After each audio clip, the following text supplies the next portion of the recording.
Hello everyone and welcome to today's special edition IAE 2951 2021 live stream. And, well, we got some fun stuff in store. Of course, for those of you that pay attention to thumbnails, you know that today we have finally reached, actually about a week ago, we broke 12,000 subscribers, and that means we're giving away a Taurus. So, one lucky winner today is going to find out who they are. Of course, your comments here do still count. But really, today's kind of special, kind of different, kind of interesting. And you know what? We're just going to go ahead. Oh, my mouse is missing. And we're going to get going, load into the verse, and move our way. Thank you, Griffin, for the congrats there. Move our way towards IAE to go check out the expo today. So, yeah. You know, I get a lot of people. So let's talk a little bit about what today is. So I get a lot of people who, one, get on Discord and DM me. But I get a lot of questions. You know, is this a good ship? How should I do my fleet? Looking for more clarification on the, like how to CCU chain. I get a lot of, is this a good chain? Questions. And, you know, a lot of you guys jump on and like DM me directly, which is fine. But if you're looking for a quicker answer, you know, I've regularly told people just jump on the regular Discord, right? You don't need to ask me directly, because what's great about my Discord server is there's a lot of people there who have asked me those questions already, and I've answered them. I've shown them the system and what have you. And at the same time, too, understand that I didn't wake up one day and just be a Star Citizen savant by any means. All of my trap videos, all of my content comes not just from me and my observations in the verse, my experience in the verse, things that I've realized and witnessed and understood and researched, but also people on the Discord server, right? And in that community that, whoop, wrong button. There we go. People that also have their observations and opinions and experiences, and I talk to them, and every single person I talk to in the community kind of front loads in a lot of that experience. And so understand, today I'm going to bring a panel in. Some of my panelists haven't shown up yet. Others are surprise panelists and didn't know they were going to be panelists today. But I'm bringing people from different elements of experience in Star Citizen today to also answer the questions with me that you guys are asking. And now, really quick before I kind of continue on that, if you're interested in asking a question, there's two ways you can do it. You can pay money and do a super chat and support the channel, which I appreciate a lot when you guys do so. It does cost money to run the channel. But if you're looking for a free option to ask questions, head over to the Leadnap Gaming Discord server. There's a link in the description. There's a link in the chat already. I'll post them throughout. Go to the IAE Stream Questions channel and ask your question. And I can't promise I'm going to answer every question that's on there, but if you've got a question you want to ask, that is where to put it, or like I said, use Super Chat. With that said, also, all of my panelists today are Lead's Legion members. If you want to support the channel financially to keep the good content rolling, and I've got some exciting stuff coming for next year, it looks like. Got some fun ideas I'm hoping to be able to execute. You know, do please head over to patreon.com, Leadnap Gaming, and join Lead's Legion. $3 a month gets you in. And some of those Lead's Legion members are going to be enjoying some swag showing up in their mailbox soon. So, that's the formalities there. Again, always subscribe, comment, yada, yada, yada. I still have not picked the winner for our Taurus yet, so your comments today could be a last-minute entry. So make sure to be getting in. Let me leave the hab here. Let me get to something a little more interesting to look at while I kind of continue. So, as I was saying, I get a lot of people that ask me the questions, and honestly, the best answers and the fastest answers you're going to get are to just ask them in the Discord server of everybody, because you'll get multiple opinions, and really, that's where some of the best information is going to be found. All right, we're running. I don't usually run, just so that we can get to something scenic looking, hopefully, here. Got a medical clinic. There we go. All right. Yeah. All right. So now to introduce the panel so far. Like I said, I got a couple that are hopefully going to show up, and actually I need to be kind of cool and unmute them so that they can also talk now. But starting up at the top of my list, I've got Spook, who has been in the verse now just a year. Has a couple ships. Yep. So bringing that early gamer experience, the not a super whale experience to you guys. I've got Daddy D, also known as Dietrich, or who I'm just probably going to call D most of the time here, who's, well, Dietrich, how would you describe your citizenry? Maybe he can't hear. Methodical. There you are. Methodical. You had to think about that answer. Yep. And then I've also got Low G here. Again, some great versers. And then, like I said, hopefully, I'm going to message him now. All right, yep. And then Maverick will be joining us here very quickly, though he won't be here the whole time. So I'm going to, like I said, on screen, we're also going to be working our way towards the expo to go check that out. So I'm going to go ahead and start off just, well, yep, there he is. Come here, Maverick. And introducing our additional panelist here, Maverick, who is in the Double Kraken Owners Club. What's that? You're a little quiet. Yeah, I got your volume up, so you might have to speak up a touch. So yeah, we'll start off with an easy question. One to just kind of get the juices flowing here. And this was asked by one of our panelists, of course. Does pineapple belong on pizza? Starting with Maverick. Absolutely not. Banned. Spook? Banned right now.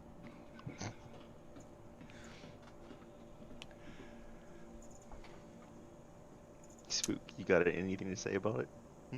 Does pineapple belong on pizza? Yes. Only if you enjoy flavor. Hell yeah. Oh no. All right, well, Survivor already we cannot can see stand. that Spook's opinion is probably not going to be super valid today. Kind of, you know. I am the newbie. I am the know nothing. So What did I bring? I'm trying to remember what I brought to this station so that I can. Oh yeah, I'm that's the right. My I'm the price tag. token that guy. That's who I am. All right, we're gonna claim something because I'm not waiting here for that Pisces long. all the way. All right, so with that said, oof, that's gonna be painful. We're gonna be stuck at this station for a little bit here. Let's I do move- not have a Pisces ready to go. because I'm out at a Lagrange point. So, Shame. I'm going to start with Zalm 11's question here. In the long term, is there any reason to get any of the single-seat fighters, especially with LTI, considering that we will presumably get the superior F8 and F7A when Squadron 42 releases anyways? So I'm going to ask Maverick to open us up on this one. What are your thoughts on that?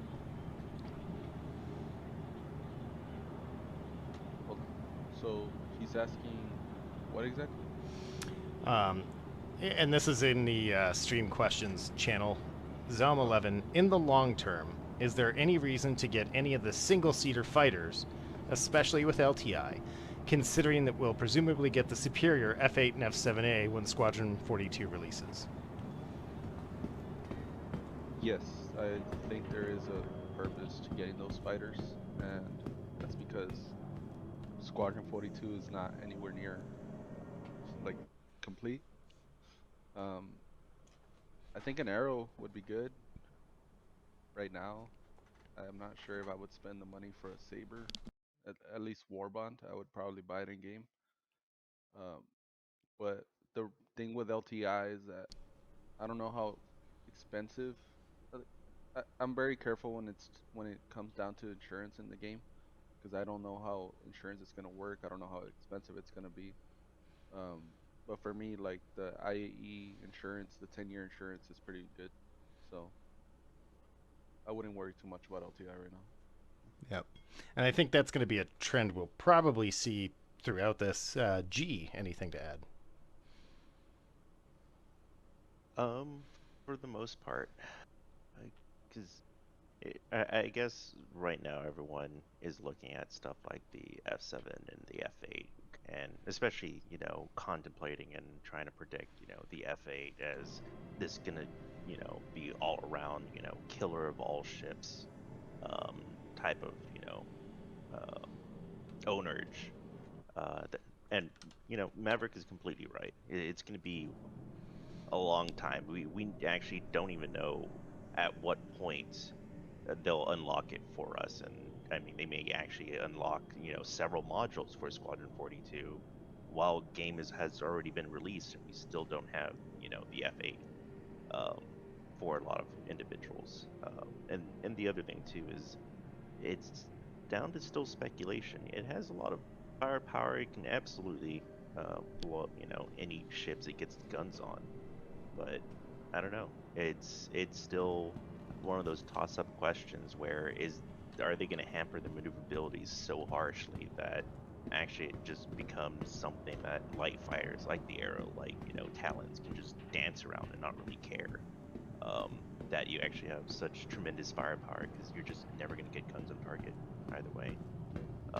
So I definitely believe, for the most part, if you want unique gameplay, different feeling ships, something that speaks to you a lot more, there is still validity in picking up something else and not having to wait for the F7A or the F8. And Dietrich? For the F7 and F8, right? Well, just is LTI worth it on single-seat fighters if we're going to get the F7 and F8A, sorry, F8 and F7A when Squadron 42 releases? I was under the personal impression that the F7 and F8 were going to be military ships, air quotations, and not available to us plebs in the verse as a civilian. Right, with the exception of certain concierge groups. Oh yeah, I forgot the whale. I would say, if it's your favorite one, screw it. Do what you want to do. But don't spend money you don't got to have. Or don't.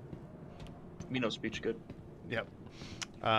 Before I hand this over to Spook to answer his question here, because you threw into Super Chat, am I going to send out our commemorative Star Citizen cards? So the Squadron cards I sent out yesterday because I'm a slacker. So those are on their way. And I sent you a message telling you that too. So check. I know, I did. Funny. Check your DMs, man. All right. Yeah. No, and to Ducker there, I know there's a slight delay.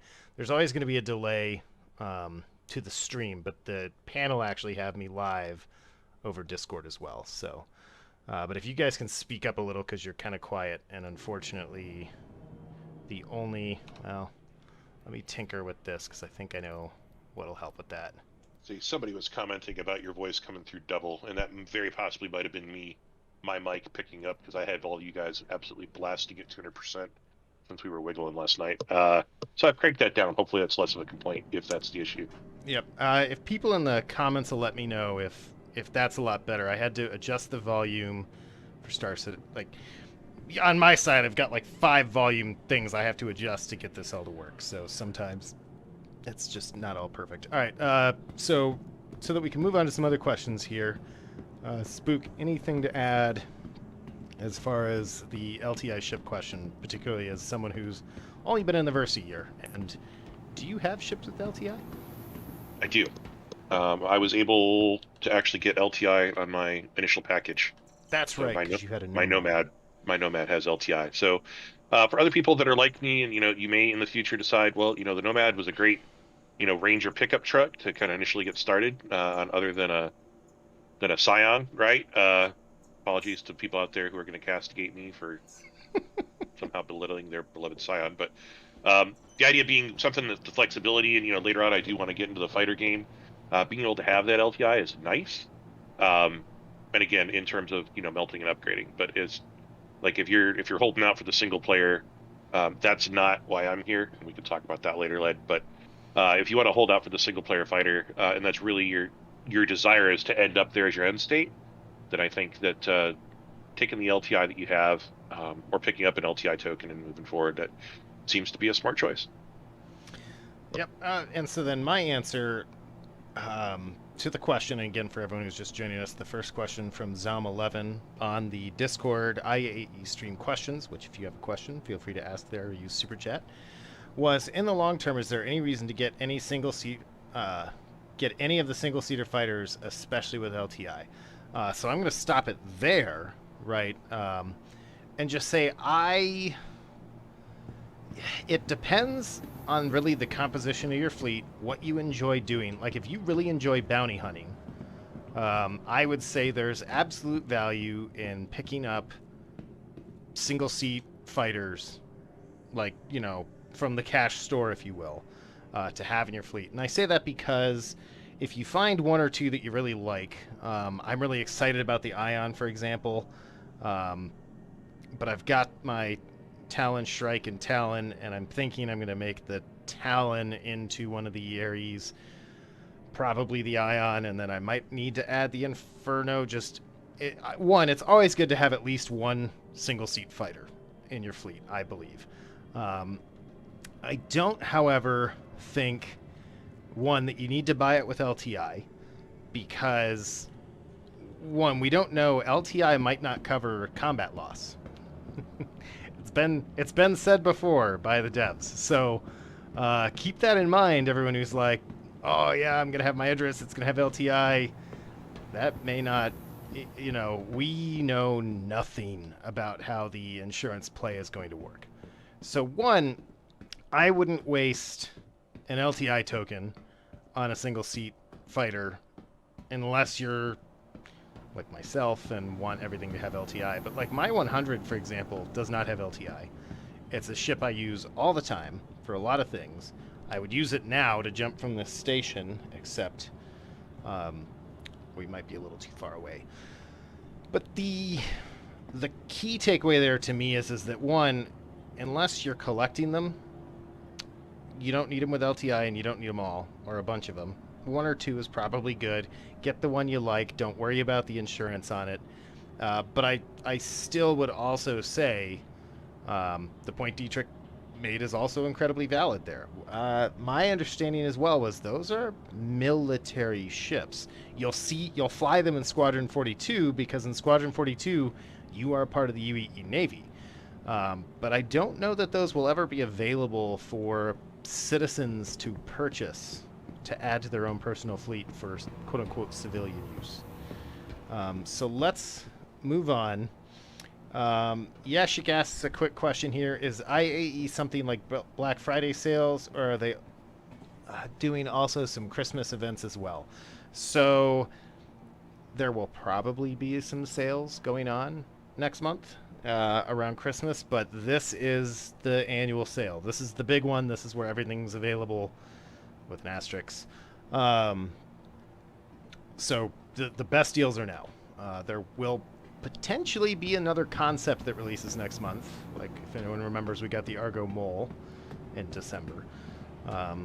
But generally speaking, this is the big one. So. Oh boy. Oh boy. All right. Let's see here. Real quick, Led. Yes. I think it might be good to specify that when we say that it's the ship sale, we don't so much mean that there's a sale on the ships, but that rather that they are all for sale, potentially. Correct. That's a very, very good clarification to make. Is it's not necessarily that every ship is discounted, like Black Friday sales, right? Instead, this is more of a 2, 1. Sorry, I just The ship buying season. Right. This is when, because for anybody that's just now coming to Star Citizen, most of the catalog, 3 manufacturers worth, are available right now. And so you're like, oh boy. But yes, the truth is that most of the year, most ships are not sold, and this is when you can get them. So, all right. Moving on. Blamsmith asks, how much do you think the Liberator could increase in price before release? I'm going to send this one to G first. Shit. Actually, I probably should pull up the website right now. I have a feeling for the Liberator, it's probably something similar to what we've seen with, ships like the Perseus and Polaris. That they may get at least a $75 price hike. It seems like at least the larger ships tend to get, $75, $80 price hikes until it comes out to pre-release, and that's when you start seeing like the big jumps. Obviously, on release, we may see it jump up like maybe another $100. I have a feeling. Yeah. So, what would you say the final? And we'll and let me preface this with a year after Flight Ready. What do you think the price will be? Year after Flight Ready, actually. Hold on. And I say that because anyone who remembers when the Carrack released, it was still cheaper than it is now. It had another hike. Oh yeah. Oh my god. Because I'm also trying to base this on something similar-ish with the C2s and the M2s that we saw, where the C2 it went up, but we didn't really see it go terribly. It wasn't until we got to the M2 and the A2 where those things skyrocketed absolutely madly. At least in my opinion. So right now the ship is worth, I think it's still at the 575, I want to say. 575. Honestly, I think it might end at least like 670, I feel. Okay. Maverick, any price tea leaf reading here? Yeah, I would say around the same, maybe 650, 700. The reason being is that it has a very specific purpose. You can't turn it into anything else. It's just a carrier, or to be honest, more like a ferry. Um,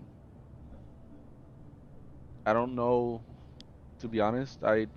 Maybe with the new system like Pyro, where you gotta be, because Pyro is bigger than Stanton, right?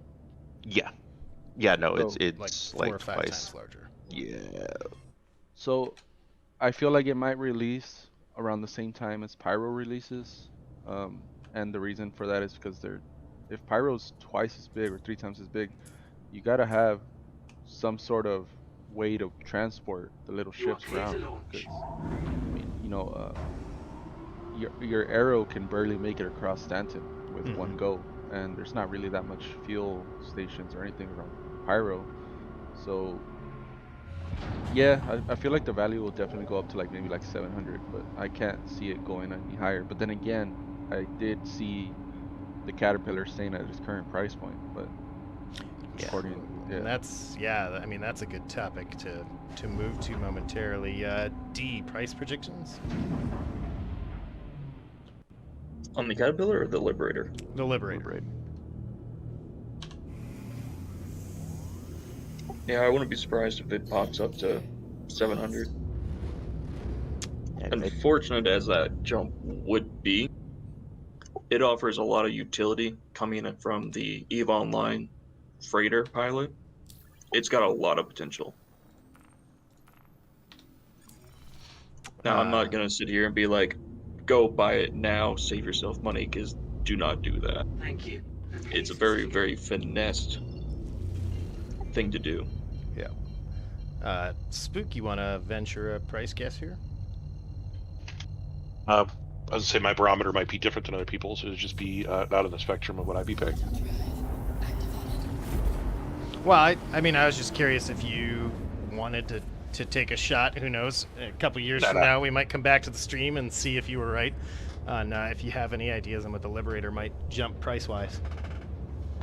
No, I anticipate it will jump, but I'm, again, not experienced enough to really have a practical opinion at this point. I'll pass. All right. I think probably 650, if not even 600. And the reason I say that's just, again, it's already quite expensive, and it doesn't. CAG likes to do taxes on things, right? Like when you look at the Prowler, you're like, how does this dinky little dropship that at one point was an incredible heavy fighter, how does this qualify to cost almost $500, right? And the thing is well, there's a $100 alien tax on it, and then there's a combat tax. CIG makes you pay more money for combat ships, real world money. And so, having said that, the Liberator, technically a combat ship, but in theory that tax is already applied, right? But it doesn't, there's nothing it brings to the table that I feel like hasn't already been priced out. So given a degree of inflation, I think either 600 to 650 it makes sense. Again, using the C2 as an example, right? We already knew what the C2 did. It didn't grow. Nothing really changed about that, and we saw that the price held relatively stable. So, Dietrich, you asked if you should buy a capital ship. No. But I do want to get, because I know Maverick has limited time today, to Maverick's question from earlier, too. What's the best all-around fleet a new citizen could build with $300? So I'm going to start with Spook and ask the question, $300, what would you have? Yeah, on the spot. I'm gonna ask to come back to me, circle back around. All right, Dietrich.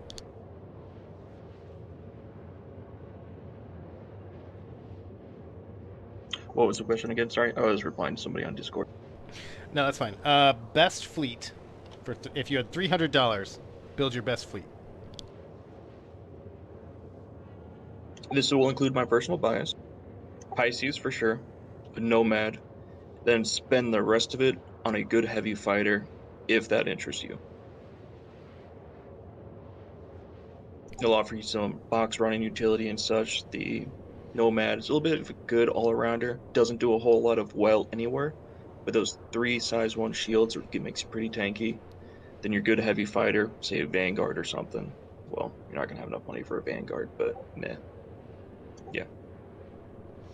All right, and just to preface with this, and I should have asked this at the beginning, what is your preferred money-making activity, or in a sense, to use RPG, MMORPG terminology here, what's your main profession? If you have one. Are we starting over, or should I continue? No, just on top of that. That's kind of what I was asking you specifically that. I like to spam runs through security post Karahi. It's easy cash. Otherwise, do some bounty hunting missions. But for the most part, what I enjoy most is just flying around the verse and looking at stuff. Right. The reason I asked that was just so that for everybody listening, you have an idea, right? Like if someone's like, oh, I'd get a Caterpillar. And that's what I would have. But it's like, oh, but I'm a cargo main.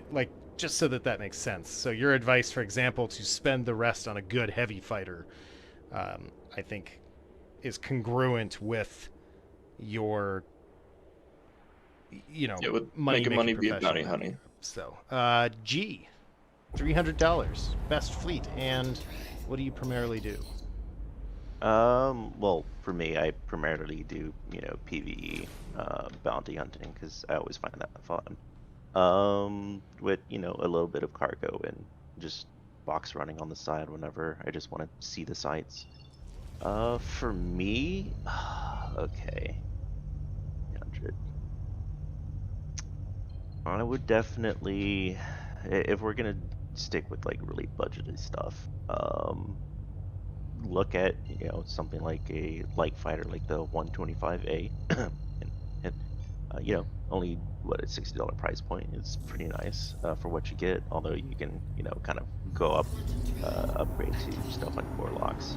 Other than that, I would also look into picking up something that can carry some cargo. So you might also want to look into something like a Cuddy Black, or so you can have a ship that can go get from point A to point B without you having to worry about fuel for now. Obviously when Pyro comes out, that is going to be something completely different.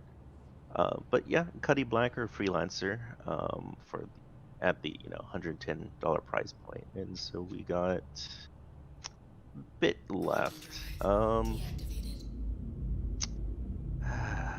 don't know. Maybe because you can basically live out of a Cuddy. It's not the best, but that. Maybe look into getting a Nomad if you're just kind of wanting your solo stuff as well. So that's probably what I would end up doing, is getting something pew pew. So maybe a Gladius. I'll get something that can carry cargo, so probably a Cuddy, and then I'll get something low price point that can kind of get me around in style. So probably a 315. Sorry, not the 125A or some shit like that. Yeah. All right, Spook.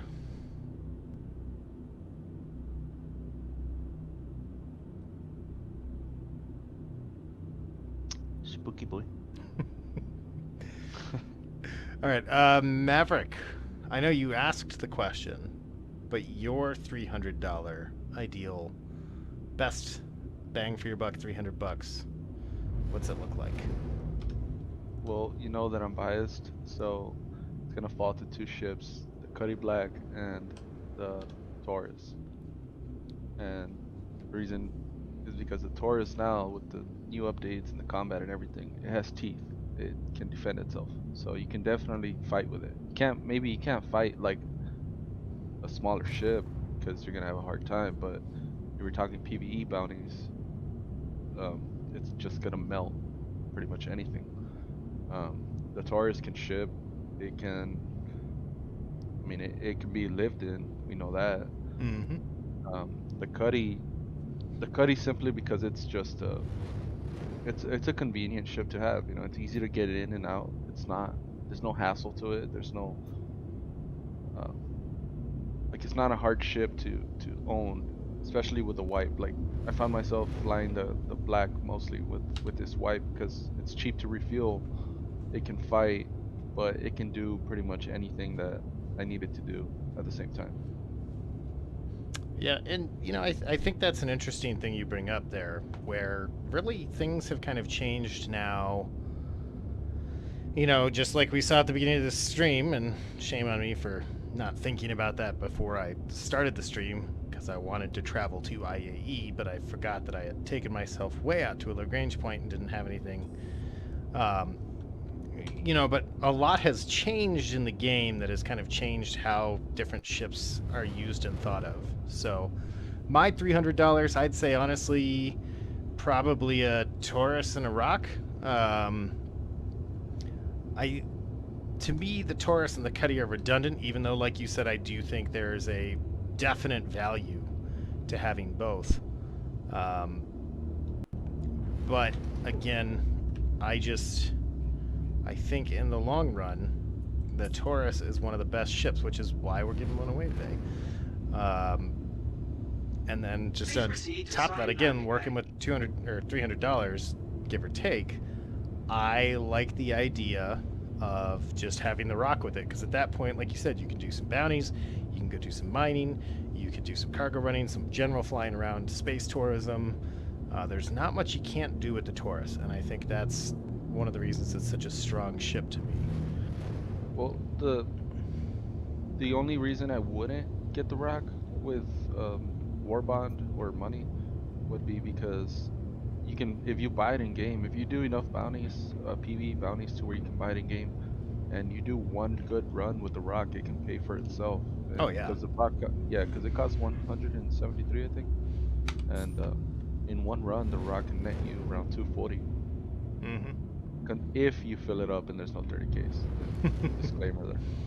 Right. And again, and that highlights I'm doing the mental math in my head. If you definitely have a little more than $300, I probably wouldn't buy the rock. But if you have $300, buying the rock right now might not be the end of the world. So. Yeah, like they're probably gonna adjust that price in the game later on, but. Yeah. And just a reminder to everybody, and I'll post the link again here shortly, though it is also in the description. If you've got questions you want answered by the panel on the stream, please head over to the Leadnap Gaming Discord IAE Stream Questions channel and ask away, or use Super Chat. Either will get you there. Also, just a request for the Stream Questions channel, if you guys can refrain from answering questions and conversating, just because then it makes it a lot harder for me to find potential questions, if that makes any sense. Yeah, Led, so I had inadvertently muted my mic, so I did respond when you asked me, and then realized when you picked up and moved on. I do have just a quick, again, new guy. Currently, I've got a Cutlass Black with a Rock and a Nomad. And I think that for an initial, trying to get started into making money, doing some basic mining, I think that's a great place to start. I feel like I'm in a good place, and I'm in a good community. If I were to change things around, the Nomad, like I said, it's kind of a jack of all trades, great entry level. But I've seen the benefit of having like a 125i. If you're, on a moon with a Cuddy Black rolling with a Rock and they're doing the mining, that 125 can be scouting ahead very economically, finding the next mother lode for you to move to afterwards. And then, the 315, I think the 315P with the tractor beam, and again, the super economy for the longer range stuff, not huge cargo space, but for the longer range and exploration, those four. So the 125, the Cuddy Black, the Rock, and the 315, that basically adds up just about to $300. Well, and there you go. All right, now that I've landed, this is what I don't like about microtech, right? At night, it's just impossible to see or do anything. All right, let's get to another question here, and I might not push this all to everybody on the panel, sometimes just in the interest of moving us along. So Fusaro EXE asks the question, is freight worth it in 315? Maverick, I'm going to ask you first, because I know you've spent a ton of time in 315. It depends on the freight. The thing is that I've noticed they're starting to kind of limit, because in the PTU I didn't feel like there was limits to what you could buy, but for some reason in live there is, and I don't know if they adjusted that and just kind of kept it to themselves. Because you saw that I was filling up caterpillars with Hadanite and this and that, and it just felt easier to sell, or to buy actually, sorry. And now, like, I think they just put it back to where it usually was, where you can pretty much get like half a caterpillar's worth of certain cargo. And I mean, I do feel like it's worth it, but it's risky with the no money thing, right? Like, if you buy a full, I mean, you saw the other day that I bought a full load of, I think it was liquor. I don't remember what it was, but I spent every single piece of AUEC that I had, and if the game would have 30K right then and there, that would have been it. I would have been broke. It was worth it for me because I made around 100K, but I mean, it was also, it just depends in your certain. It depends in your like, everybody's situation is different, like right. I can afford to lose that money because I can just do bounties because I have ships to do bounties. But if you don't have the ships to go out and do other things that don't require, like if your one ship in your inventory is a caterpillar, it might not be a good idea to go and drop all that money right away. Yep. Yeah, I mean, that's when it comes to freight / cargo running, you know, that's always the catch. That's also always kind of I've always felt the kind of the gamble, right? The fun of early cargo running is when you do toss your entire wallet into that ship, and then you're really racing the server, right? Like, please don't crash, please don't crash. You know, as you're floating in over the city, you have a knot in your stomach because you're so close, but you just really hope it doesn't happen. And that's one of the things I've actually always enjoyed about cargo running that begins to go away once you've got, you know, big money. It turns into, well, if I lose this cat full of Hadanite, I lose this cat full of Hadanite kind of a thing. So I'll ask anybody else real quick if anyone else wants to comment on that before we move on. We're sorry. I personally do not run the cargo, but I think it's worth it because I'll get paid by somebody to sit in their turret to help protect. Here, here. So, Very true. And I know that, you know, that's a good point to make now. I think just for a lot of people kind of coming in with that question, right, is not everybody comes into Star Citizen wanting to be Han Solo or Captain Kirk. There are plenty of players out there, and Spook is one of them, that want to crew other people's ships. They don't necessarily want to be the captain and furnish the really, really big bucks to own multiple Krakens like some people in this group. I just like giving him crap for that. Especially because it's one of the few exceptions to my don't buy packages rule, right? Murdex had a question here. I'm trying to find it. If you melt a ship, well, there's people inside it and claim it, which I think he means just, you know. Or wait, I'm reading the wrong line. If I CCU a ship, will there are people inside and claim it? Do I gain the strength of the people inside? This is just a shout out to Murdex, who last night was tearing it up in the Wiggles. I do believe that if you manage to melt a ship while there are people inside it, somehow, some way, you gain their powers. I think that's how that works. Let's get to Woodywood MC, who's a longtime subscriber, asks, why is my wallet crying? And I want to take that as the opportunity to kind of bring up something we've kind of talked about before. And this is something, unfortunately, Darkosis wasn't available this morning to join our panel because I know he has a lot of thoughts on this as well. But one of the things I've talked to him about, right, and I've just spent the last month generating this. Oh, I got off the train too early, didn't I? Whoops. Nobody said anything. the train of thought or in the game? Now both. But you know, I've explained a lot of the LTI trap and the package trap and these various traps, and I think in the last one I kind of best said it, explaining that a trap, it's not like it's like a mouse trap, right? You don't break your spine and die, but more that the idea is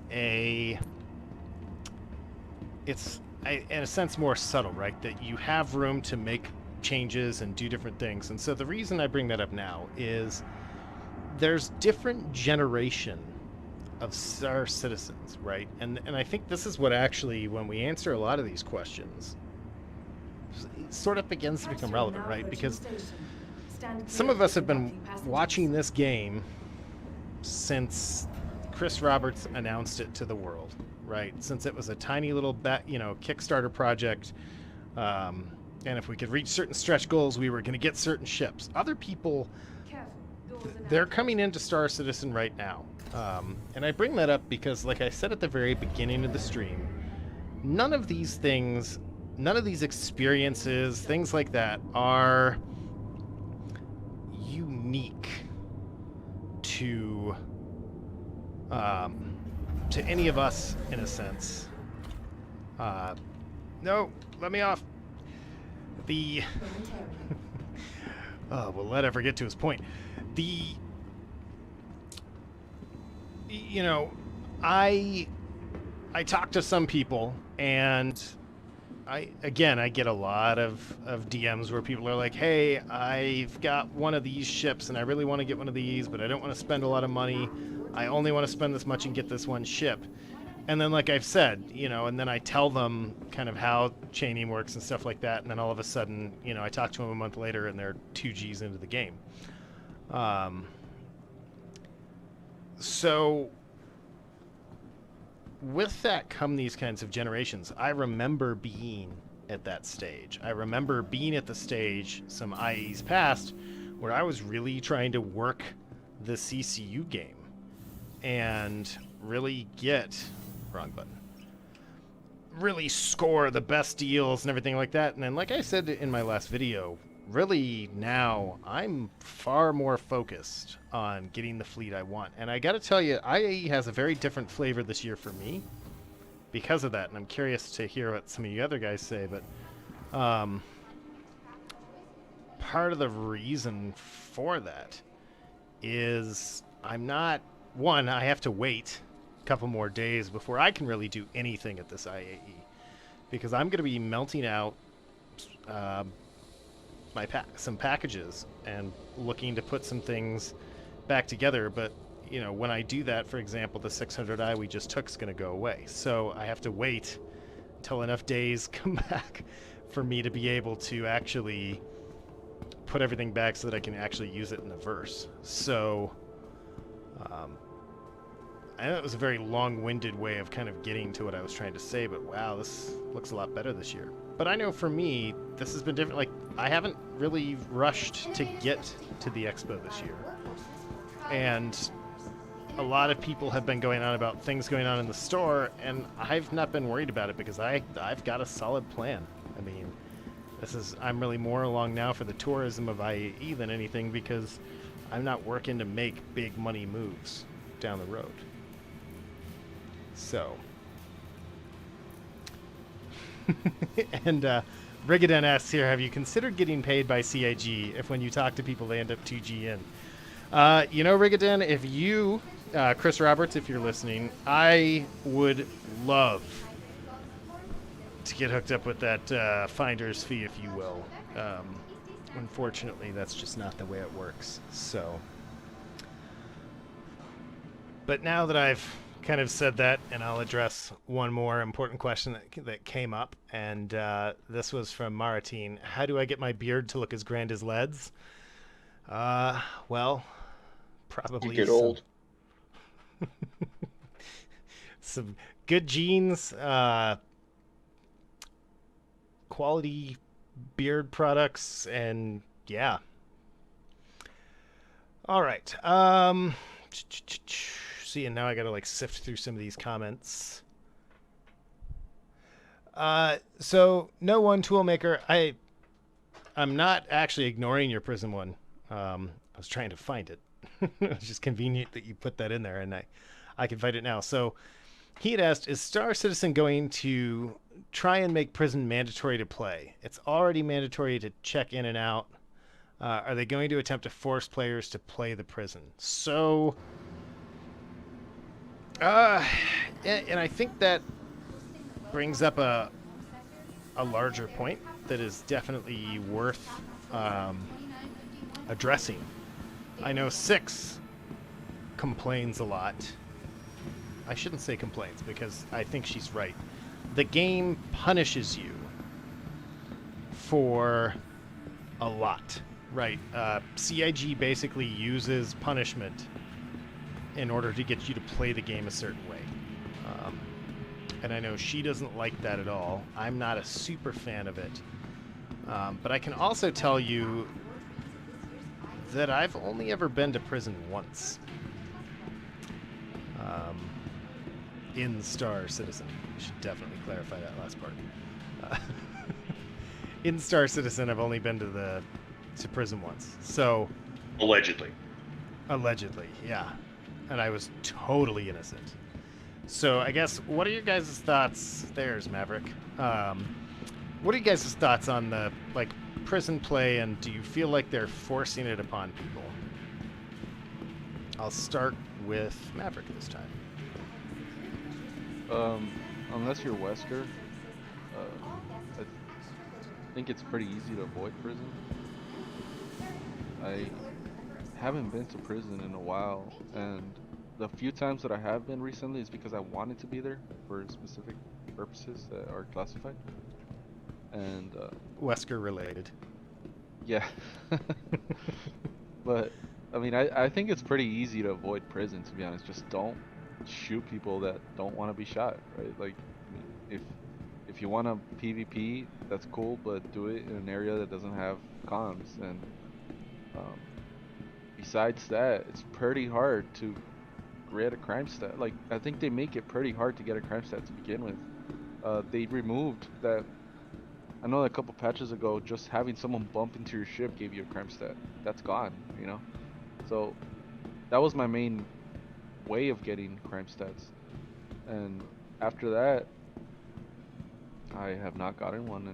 Well, I had one like 2-3 days ago because I killed a security guard for his armor, but I got rid of it pretty easy. I just went to SPK, got rid of my crime stat, and moved on. But the whole prison thing, I mean, yeah, I feel like it should be there, you know, because that does put some people in check. You know, people don't like spending time in prison. Well, that also discourages them from, you know, breaking the rules. Doesn't necessarily incentivize good behavior, but at least it disincentivizes bad behavior, right? Yeah, and they do make it pretty easy to get out of prison too. I mean, mining in prison is pretty much fixed, or doing the O2 missions, you know, like you can have a 13-hour crime stat, just do like 3 or 4 of those missions and you're out. That takes you 30 minutes. Yeah. And I'm gonna go to our resident troublemaker now, Dietrich. Hey, I have never been to prison, thank you. Real or otherwise. Sure. That's probably true. I'm just giving him a hard time. Yeah. I would say you are gonna have to play through prison, because if you could just log off and the timer would keep on going, that would just incentivize people walking away from the game. Whereas you have to sit there and actually work your time off or whatnot, it's still keeping people engaged, and it's like, well, if you want to go back to flying, you're gonna have to work and to stay in game and stay engaged with it, versus just disengaging for a while and maybe walking away from the game permanently. Mm-hmm. Well, and I wonder if at the same time there's not also how many other games, you know, do you play where you do something wrong, right? And then all of a sudden it's like, okay, well, you did that wrong, so now you just can't play the game for the next 10, 15 minutes or whatnot.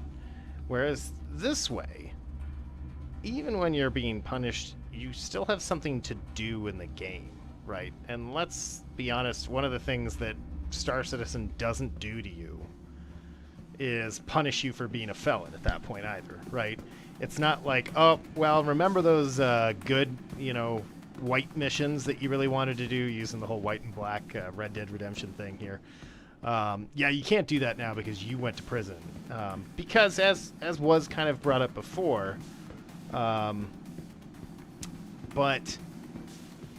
you have this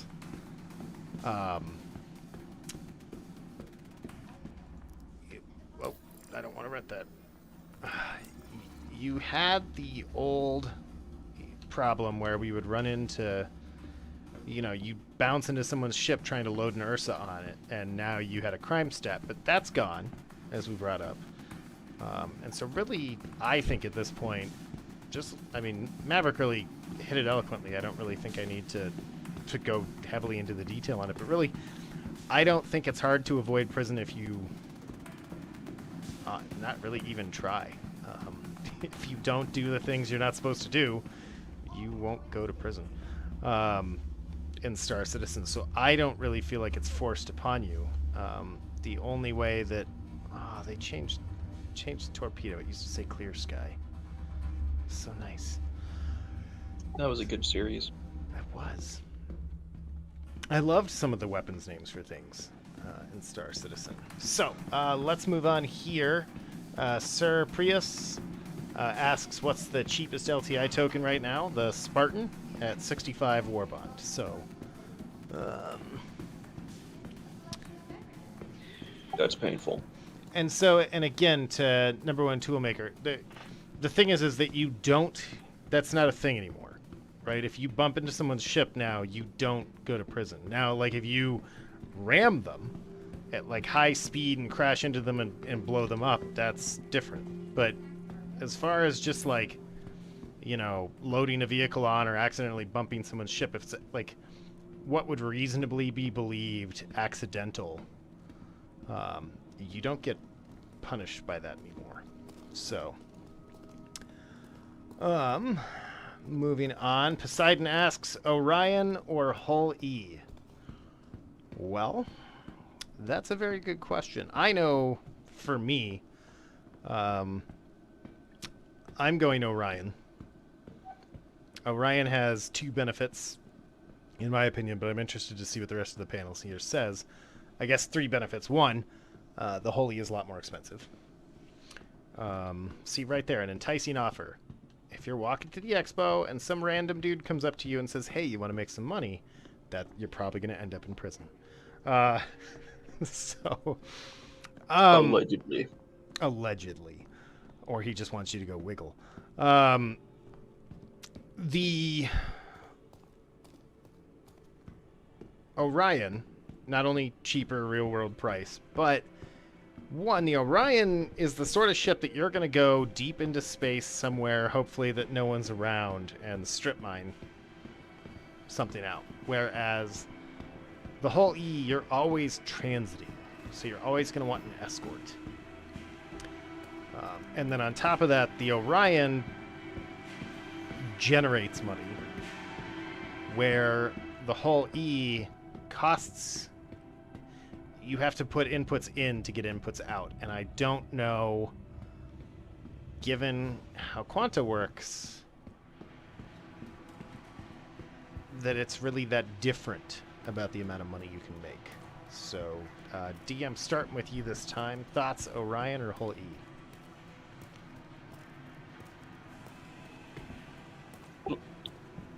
I will have to say neither.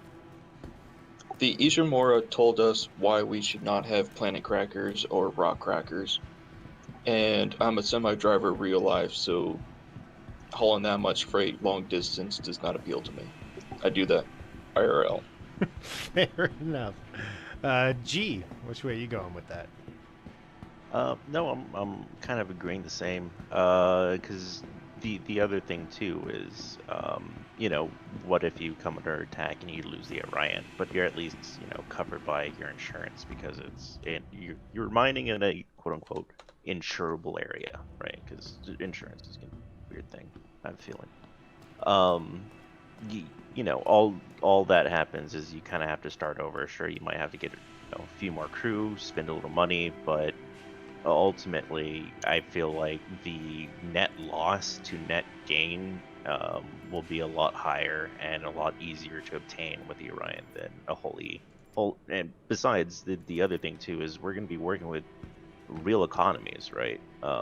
And I mean, we're just already seeing it with the regular system. Enough people are playing Star Citizen all the way up until 3.15, where the cargo itself just broke. You couldn't get cargo anywhere. You couldn't even, fill up a Mercury Star Runner, let alone a Cat. Good luck filling up, a Hull E during these times.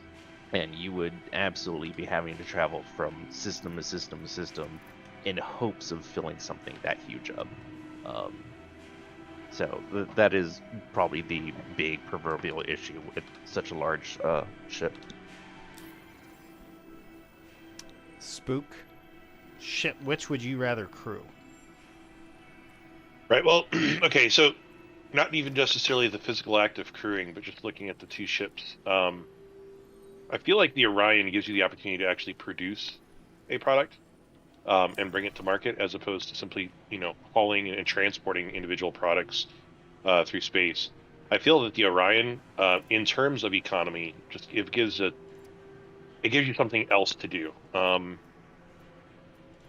not to belittle the transport game, but I feel like the Orion would be a cooler concept as an activity.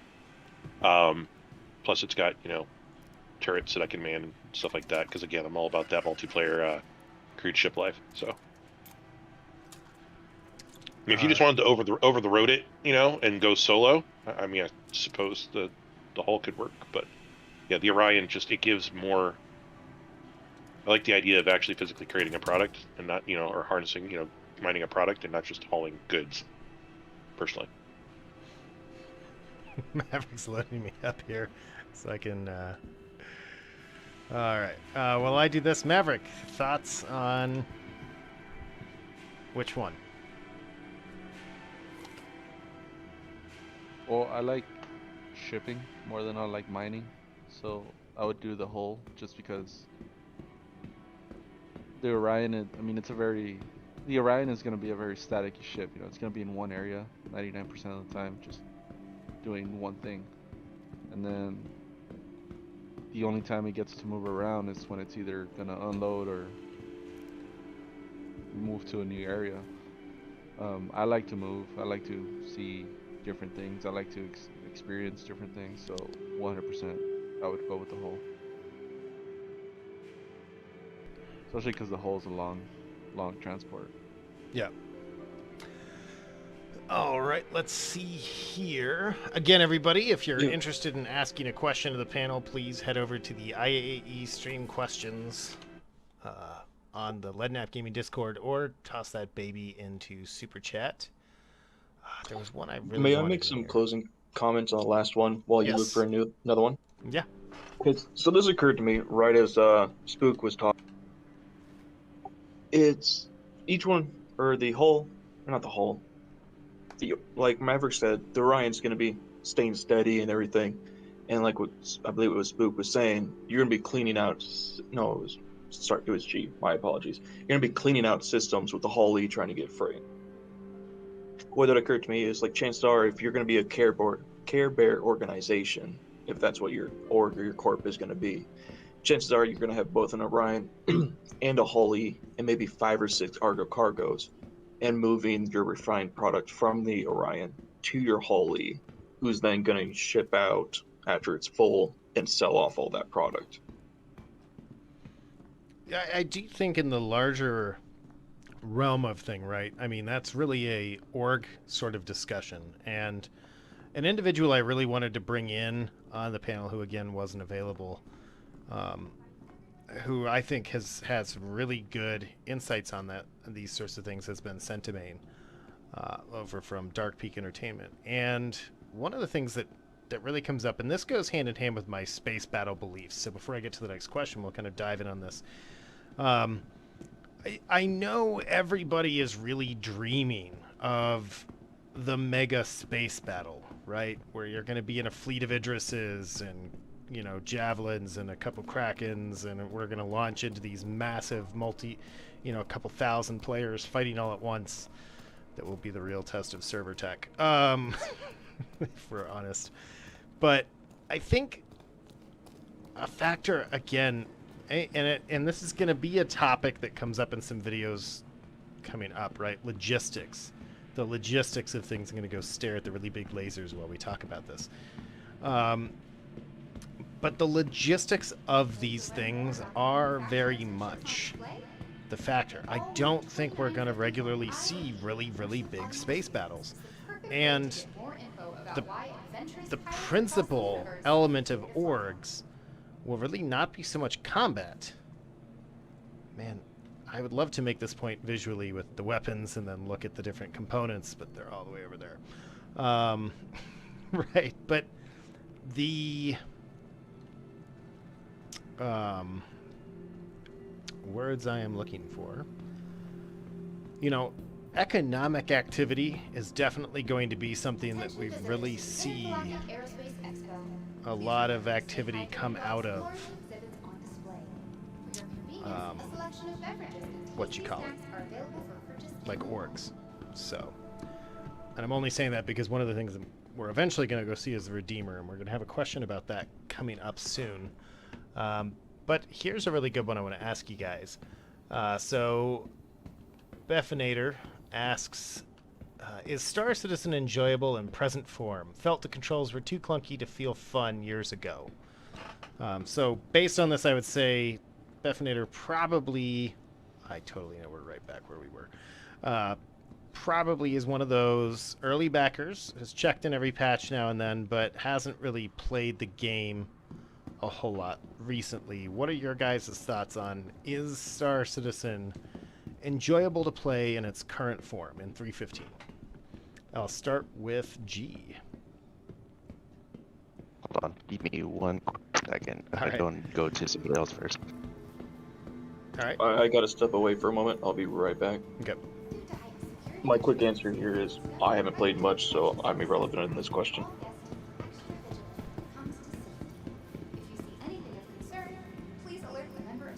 I guess I'll cut in here. Well, it's all relative, in my opinion, because I play Star Citizen a good amount of time, but I also play, you know, Battlefield, Halo, Mass Effect. I play other things, so when I come back to Star Citizen, I'm not burnt out. But what I've noticed is that for people that play nothing but Star Citizen, yeah, they're gonna get burnt out of the game real quick, and then they start picking the game apart, right, with the bugs or with missing features or this and that. And that's good and all, but I mean, you gotta have that's gonna happen with any game, you know. You gotta, it's fun and everything, but you also gotta balance it out because it's an alpha. Mm-hmm. It's, you know, we're limited to what we're capable of doing, so don't put all your eggs into one basket right now. Yep. Now, and I'm curious to ask you this, Maverick, specifically, in part because, well, D would be the other version of this, but you don't play DCS like the rest of us do. So I'm curious to know what your thoughts about the controls, right? Because Beffinator asks specifically, too, that you know, he had felt that the controls were clunky previously. How do you feel about the controls? It just, like, I think I built a pretty good, because I fly with, in Star, I tried to fly with joysticks. I did buy the dual TM16,000s, but I didn't like it, and I went back to mouse and keyboard. I think the controls on mouse and keyboard are pretty good for what they are. I have no complaints right now, but the good thing about this is that they added so many options for customization. You don't have to just stick with, you know, you can always have peripherals if you want to buy like a third-party device or another keyboard or, you know, a joystick. Like they give you the options, you know. So in my opinion, saying that something has bad controls when they give you pretty much unlimited like unlimited opportunity or unlimited, pretty much like you're limited by your imagination. Mm-hmm.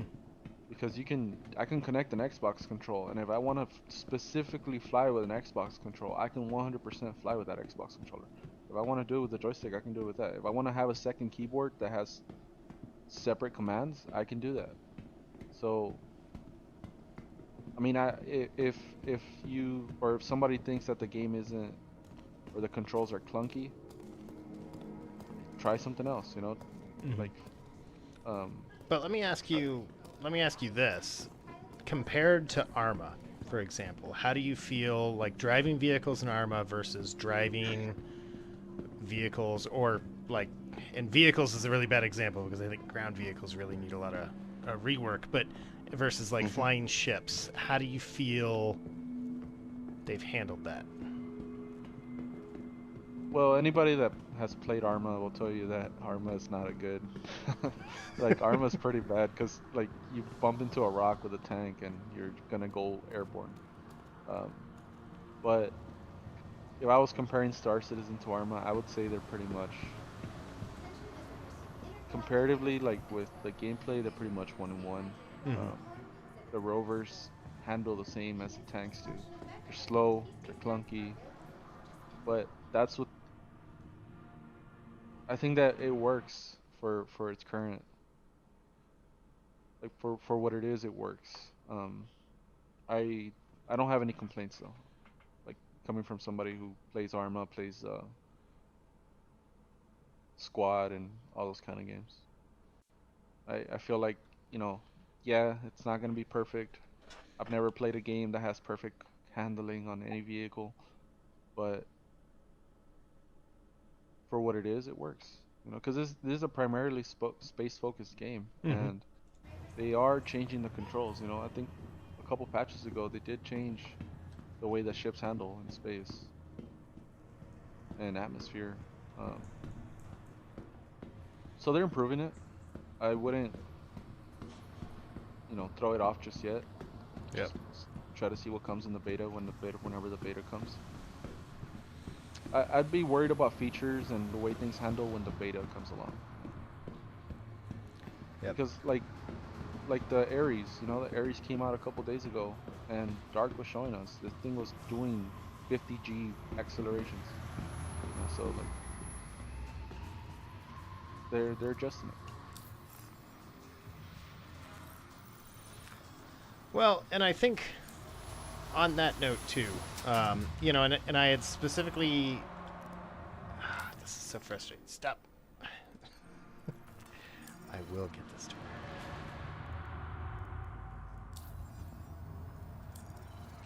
Nope. Maybe not. Oh well, I rented it. We can go check it out in the hangar, I guess. The, you know, again, coming from DCS, which is what a number of us play. You know, we have a dedicated DCS server for Leadnap Gaming.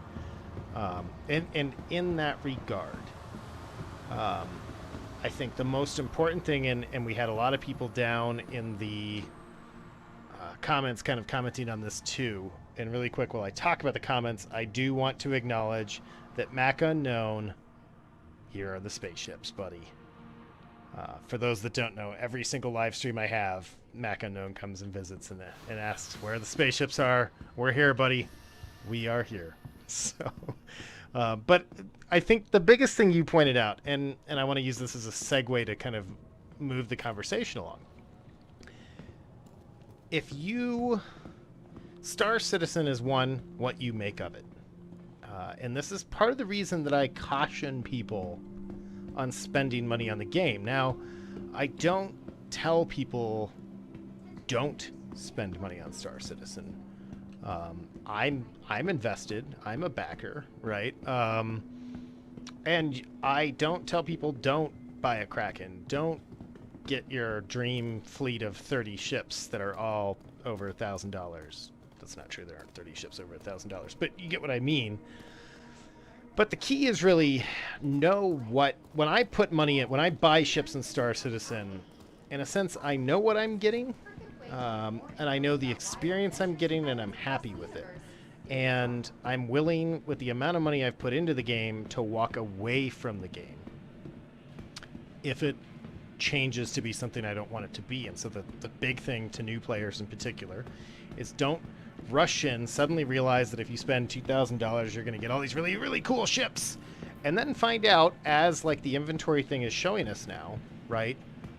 There's a lot of people that are really salty right now about how the, like, oh, this is stupid, I don't like where this is going, I can't believe they're doing this. This was always the point. We're getting closer and closer to what Star Citizen was always billed to be. And a concern I have for a lot of people that come in these sorts of free flies, right, is that you're coming into a game that you're not really aware of where it will eventually be, if that makes any sense. So we want to just be careful pointing that out to people, like, understand what you're getting into. But at the same time, just like Maverick said, if all you do, and this was said in the comments, I gotta go find it, but someone had mentioned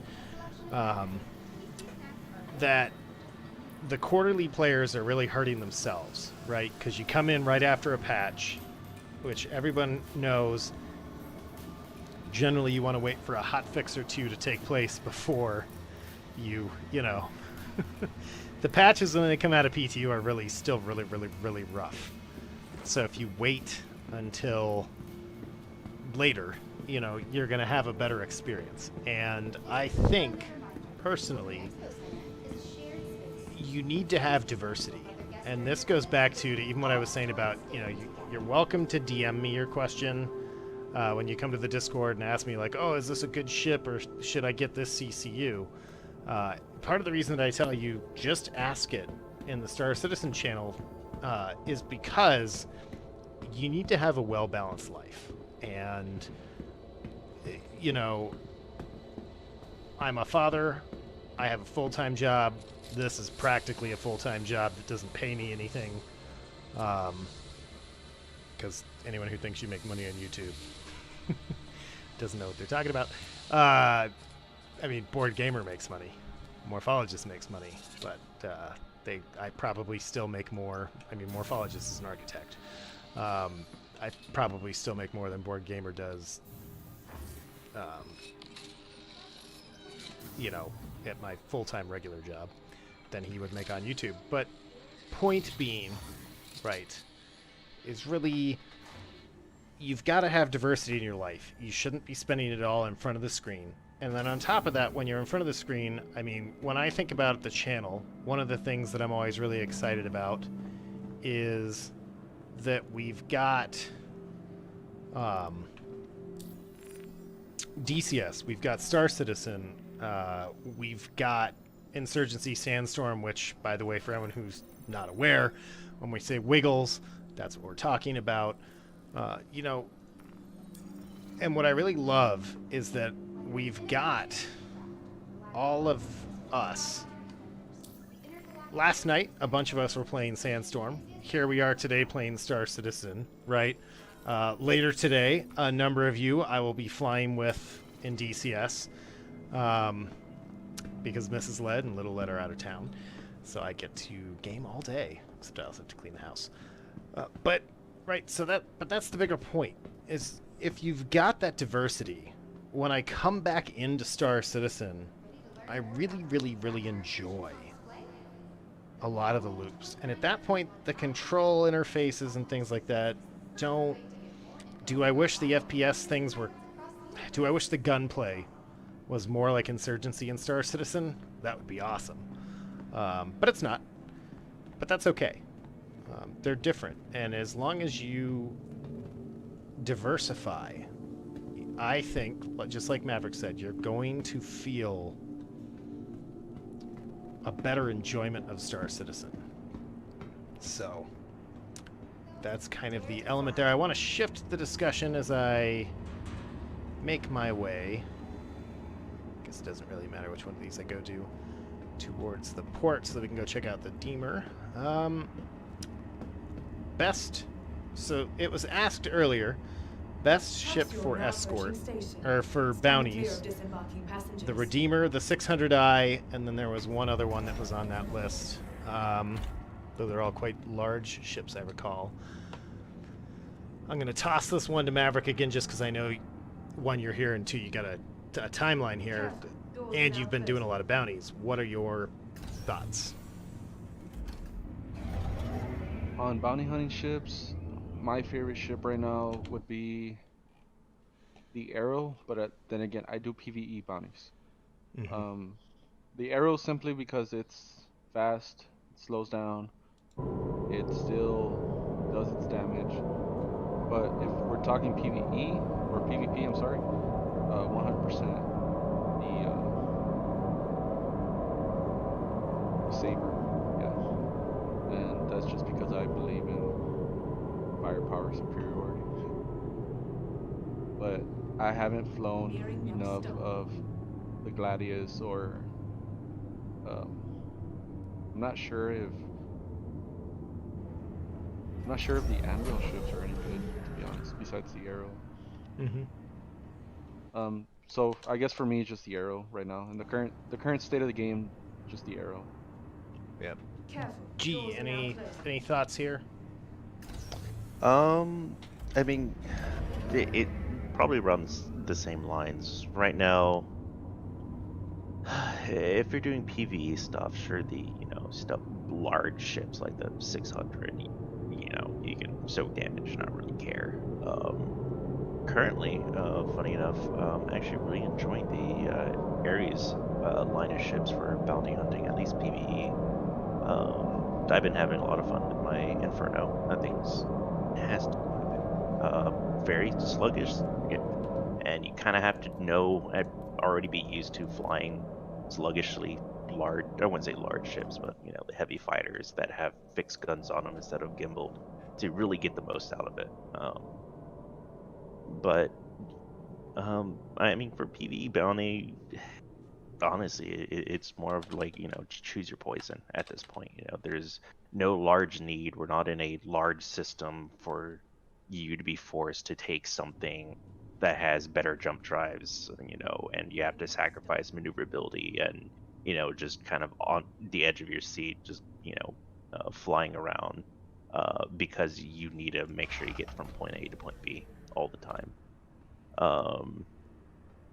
That being said, at least those larger ships do have merit. It's just me personally, I don't see myself always deciding, I'm gonna go do some, some light bounties. Let me grab, my really massive ship. I just grab something that I feel would be preferred to the location. If I know I'm going to hunting hammerheads all the time, yeah, sure, I'll bring something a little bigger. Or at least has something that can take a punishment or can zip around the hammerhead and deal punishment. But again, I feel like this is more of people trying to say, hey, this this one tool is one size fits all tool, and sometimes in Star Citizen it's more of just, hey, sure, but you might have a lot more fun doing something else. At least in my opinion. Well, and I know that Dietrich's back, but I wanted to kind of draw a line here and then see if he wanted to add to it. But this goes back as well to one of the big things that comes up every time somebody shoots me a question like, hey, is this ship a really good ship? And it's kind of a like, well, I don't want to say there are no bad ships in Star Citizen, because there are.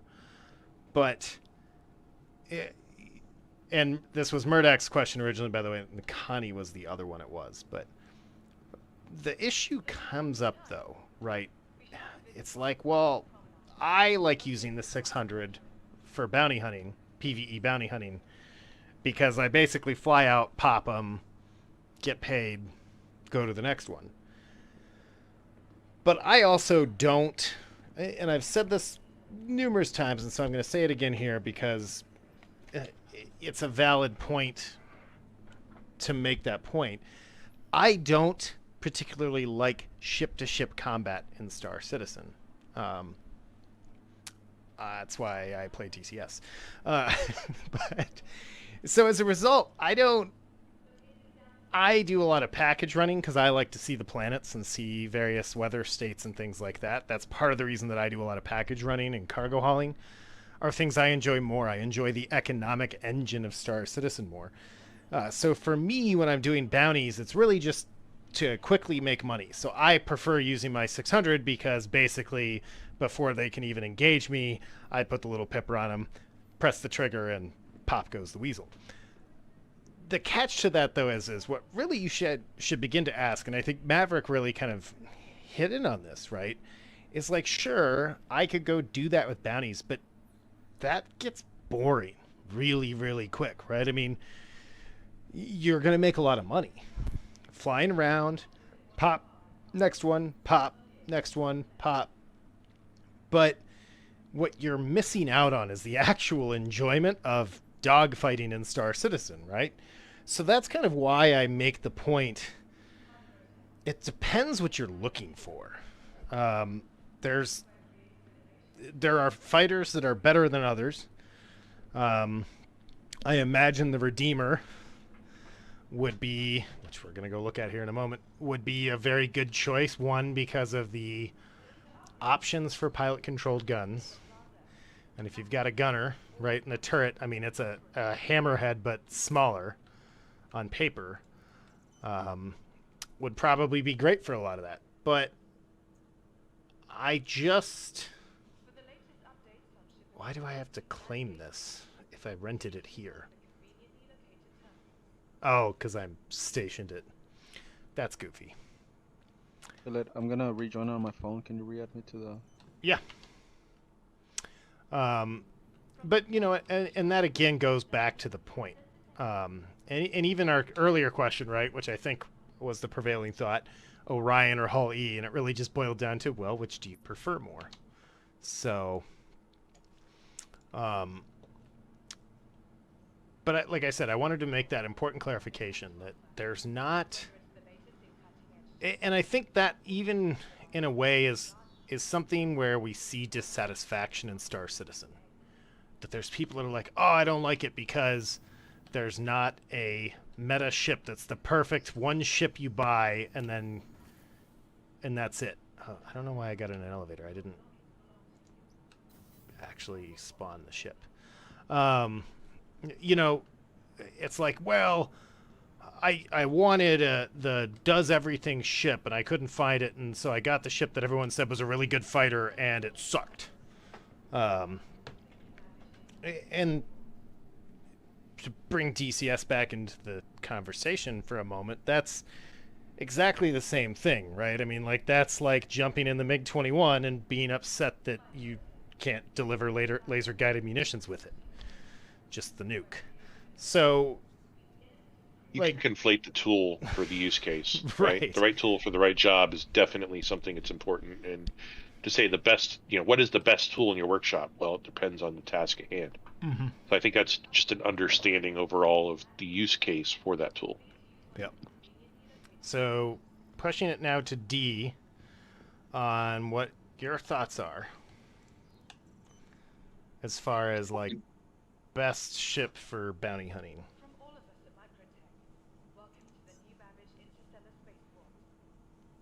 Honestly, I do everything up to medium difficulty ones with the Nomad. Mm-hmm. It's super tanky. You only got 3 size 3 guns if you fix them. So it's kind of a give there, but you can really tank it out. It's got decent more mobility. There we go. Apologies about that one. For high risk missions and above, I don't personally do them, so I could not tell you a good ship for them. I know a few times I've run cruise ships with them.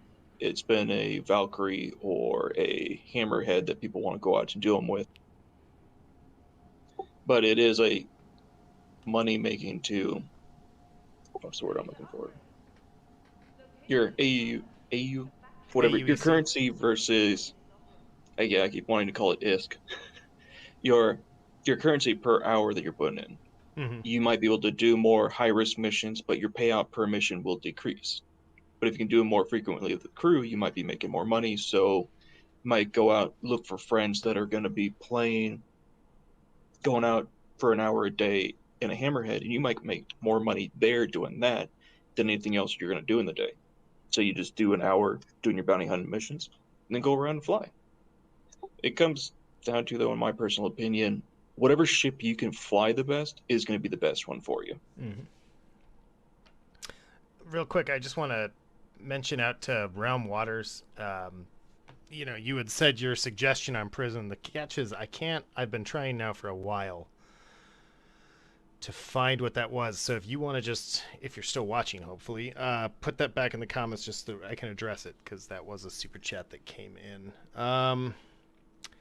I'll keep an eye out for it for you. Yeah, I appreciate that. So, Ted asks here, just upgraded my 400i to a Redeemer, left with $160 store credit over, of course, the IAE. What do you think I should hold it for, or just buy now? I'd love a suggestion of sorts. So, I'm going to toss this one to G. He just picked up a Redeemer, got rid of his 400i. What ship would you recommend to Ted? Shit. I mean, that's kind of a loaded question of just what should I get? Um, If you let's see. had, I'll rephrase it, I guess, in a sense Yeah, for him. If you had $160 in store credit today, what would you pick up? 160 store credit. Shit. Let me go double check. I mean, honestly, if he doesn't have a prospector with 160, pick up prospector. Get Uh, something because he already has a redeemer that's a Mm. decent, I'm gonna go take out bounties as soon as I have some friends. You can most likely easily tackle hammerheads with that thing. Just fly around, stay out of the gun arcs, let your gunners go pew pew, and focus the rear end of the hammerhead, and you'll just chew through it all day, every day. Because for those who don't know, Hammerhead's shield is the weakest on the rear end, and for whatever reason, currently, the rear aspect shield is also takes damage from top and bottom, and not just from rear aspect shots. So you can actually just focus the tail of the Hammerhead and constantly do damage just to one shield type. Fun fact.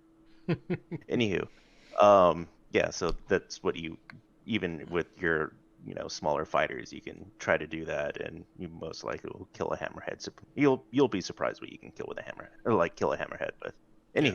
Anywho, but if you just want something different, so you already got your bounty hunting ship, you already got, this is gonna be, my go-to thing. I would say maybe look into something else. I know right now the mantises are kind of busted, because that would be a really interesting complement to your ship. Have some people in your, one of your redeemers get somebody in a mantis, and go troll some people, hold people hostage, and because I know I saw people actually being able to grip and pull caterpillars out. Really lucky doing so, and forcing them to pay a fine or die, and it was really interesting them making actually decent amount of money doing that, because caterpillar gets to walk away with his full load, and you get to get a little something something in return. Totally not illegal. You're just you're a toll service. They gotta pay the toll.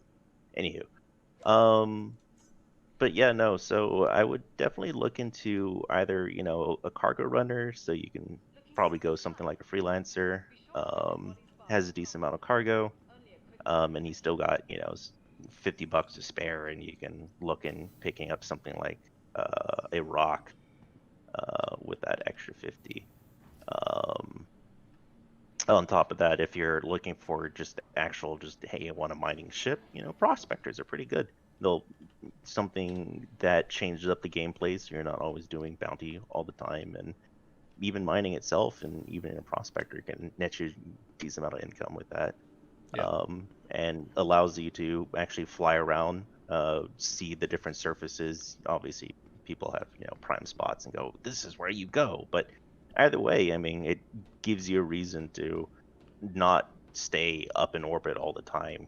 Going from one asteroid field to another, killing targets, and see the sights, see the world below you, and checking on the rocks, and maybe finding interesting points of interest with it. So Yeah. Well, that's what I would recommend. and real quick on that again too, it brings up the diversity of gameplay, right? Like if all you ever see is the same asteroid fields popping, the same ships, how boring does Star Citizen become? So, I'm gonna move the question over to Spook now. Spook, if you had $160 to burn, and you just got yourself a redeemer, what would you be picking up? I, I, I don't know. Like I said,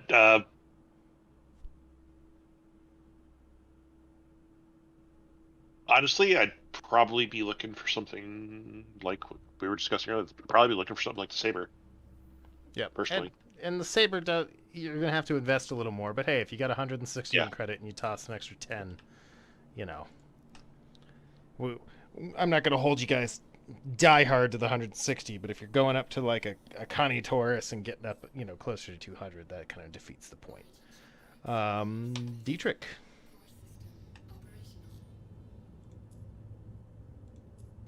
Hey, I want to do a confirmation real quick. I did go back through the entire chat log. I Mhm. didn't see any suggestion from Realm, Yeah. so I don't know what was going there, and I haven't seen anything since. Yeah, But I will keep my eye on that. like I said, I spent like a good 20 minutes going through those comments trying to find one. All right, so $160, real quick, Dietrich, what would it be? Since you already have the Redeemer, I will say pick up a Nomad and pick up Pisces. I will always and forever shill for the Pisces. And I will Then for the always. extra, just save some money in your bank. You never know what will pop up. Yep. Good old Didi. Here's your sign. He's a Pisces. Just saying. Well, Hey, yeah, and it's beautiful. we've had a lot of people like just save it for the raft, you know, and there will be more things coming out kind of in the future. Maverick, $160. What are you picking up? So I have two options. Either 160, get if you don't have a Connie, not a Connie, the Cuddy Black and the Rock, then by all means, because that's gonna be a moneymaker. Besides, because your Redeemer is already there for combat, now that opens up your avenues for shipping or mining or whatever. So the Connie Black and the Taurus and the I keep saying Taurus, dude. Like, the Connie Black and the Rock for sure. But if you don't win the giveaway, then and you don't mind spending extra $30, get the Taurus. Taurus is honestly, it's one of the most underrated ships in the game right now. I would consider it like I don't know if CIG was intending for it to be the best Connie, but right now it's on the same level in my opinion because there's a couple ships in the game that are ships everybody should own. Mm-hmm. And the reason being is because they do everything that CAG wants other ships to do, but they do it better, right? So, like, one of those ships is obviously the Cutlass. The Cutlass is one of the best ships in game. I mean, I think anybody can agree on that. It doesn't have a toilet, it doesn't have a kitchen, but what can't the Cutlass do, right? And the same thing falls for the Taurus, but with the added benefit that you get the kitchen, you get the toilet, all that. But the Taurus can ship, it can do it can do cargo at a respectable rate. The Taurus is not a joke. Something like 150 SCU or something like that. I mean, it carries its weight and it can defend itself. It has size 5 guns, it has size 4 guns, it has missiles, it has. So if you don't mind spending $30 above your 160, 100% that. Otherwise, get the Cuddy and the Rock because that's gonna make you way more money in the end. Yep. So for me, I'm on Team Prospector on that. Though I can't take away from everything Maverick just said about, man, wanted to land on something nice and whatever. We'll just hover. Um, the Taurus, I agree, is one of the best ships you can get. That's why I'm giving one away today. And yes, we will be announcing a winner. And no, I have not picked them yet. But we're getting close. So make sure to hit that subscribe button and be commenting. With that said, I think getting a prospector is good. It just gives you it gives you a change of pace, something to do, and it's one of those things. Again, I wouldn't put LTI on it. I would literally and you can always get one, but I'd just order one, right? Just to have, and if a better ship comes along, you melt it and move on. Who cares? So that would be what I would do with the 160. Moving along here. Dark Shark asks, do I have any idea which ships can fit an Anvil Spartan in them? So the answer to that is any ship that could carry the ballista, because they're all on that same chassis, which is pretty much any of the Hercs and the 890. Am I forgetting one? Anyone on the panel? honestly, someone asked me the same thing, and that's all I could come up with too. Was those ships. I would throw a Mustang Beta on my list, to be honest. But But a Mustang Beta can't carry the Spartan. Oh, sorry. I just wow. I was thinking the buck 60 yet. Yep. Here's your son. All right. Let's see. Wraith asks price increase on the Caterpillar. So this has been heavily controversial. So rumor has it that CIG has said the price for the Caterpillar is going to go up to $500. I've seen the post that said this. So I will say that yes, from what I've seen, it was said. The next kind of question that goes in with that is why? And the why is generally because it's modular. All of these old technologies, the rumors, I've heard the rumors. I didn't know if they were true. I don't know. Best Ray impression. Someday it won't just be a cargo ship. And that would, if we're getting modularity soon, justify raising the price on the Caterpillar. But that said, many of us viewed that the Caterpillar was appropriately priced where it was.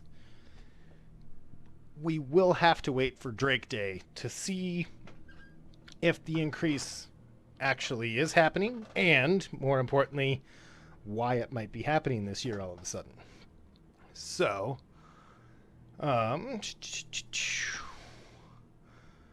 let's see. So the man on Mars asks an important question, and I want to throw a preface on here before I go to answer that. And that is, what are our thoughts on the upcoming MISC Odyssey? Now, like I said, I want to preface that while I have very little doubt that the MISC Odyssey is coming, this IAE and will be a concept, we don't have a lot of information about it. It is rumored to be a refining ship that may also have a mining laser. So similar to the Mole. The general consensus by most of the community is that it will be quite large. I'm skeptical about that myself, that it will be large. And my reasoning for that is that the other mining ship created by MISC is the Prospector. And wouldn't it make sense to have a small refinery ship as well? Potentially single-man operation sort of a thing. Now, we did see what looks like pictures of the Hull A. And if it is, they really refined. I really liked. I would bring up the picture for you guys, but I really liked what they did with it. I thought it looked really good, but I can't entirely be sure that that is in fact the Hull A. It very well could be the Odyssey. So with that said, I couldn't begin to tell you what the price will be, and I couldn't really begin to tell you how good it will be. I prefer to try to wait. Oh, something's... Why are we... I was trying to enjoy the amazing view from my bar here. And my suspicion is the ship has lowered itself onto the ground. So while I figure out what's going on with my beautiful, beautiful 600, I will toss this one to Maverick first, also because you might be the most in the know. Thoughts on the Odyssey? 20 On the Odyssey, 140 on the phone talking. I'm not gonna buy it. Say that outright, but I do think that it's gonna be a cool ship to own if you own, or if your org owns a Orion. And Just because it's, for the tape. I was talking with Sam yesterday, and I was talking with him, telling him that the Odyssey is like a companion to it because it's like the literal definition of a prospector. It's the ship that you're gonna send in to find where the big ore deposits are before the Orion moves in and starts tearing up those asteroids. Right? I don't think that. Or hold on. Let me turn off operator. All right, sorry about that. So yeah, no, like I like it. I'm not gonna buy it, but it does open up the doors to interesting ideas. And by that I mean, like, if they're making a ship that can pretty much, I'm not sure, because all I know about the Odyssey is from what I've seen from leaked information. Mm-hmm. So until it's official from CIG, because everybody on the leaked information also said that the Nomad was going to be Right. a refinery, right? And the Mantis And was then a the heavy day fighter. came, yeah, and then the Nomad showed up, and it was just a fucking Tesla. So I want to wait to see what CIG says about it, and I want to wait to see the official footage and the official. But I do like it. Like I think it's gonna be a cool ship to own. I'm not gonna own it because I have too many ships. Yeah. All right. Anybody else on the panel want to comment on it before we move to the next question? Not, at least not for me. Kind of saying the point. I feel like, again, the speculation is kind of what, one is draws a lot of people in Star Citizen, but it also might be disappointing, because I know I even read, articles and saw videos of people saying, no, this is not a mining ship, it's an exploration ship, with, the capability of self-sustaining with a little mining. Like, okay. I'm just really interested to see what actually CIG says and goes with it, because, like Maverick said very poignantly, we can speculate all day, and even people speculated about the Perseus way back when the original concepts were being rolled out, and thinking it was going to be, a broadsiding ship where the current docking collars now actually was going to be housing these massive guns that couldn't swivel, but could shoot from the sides and do massive damage to capital ships or whatever.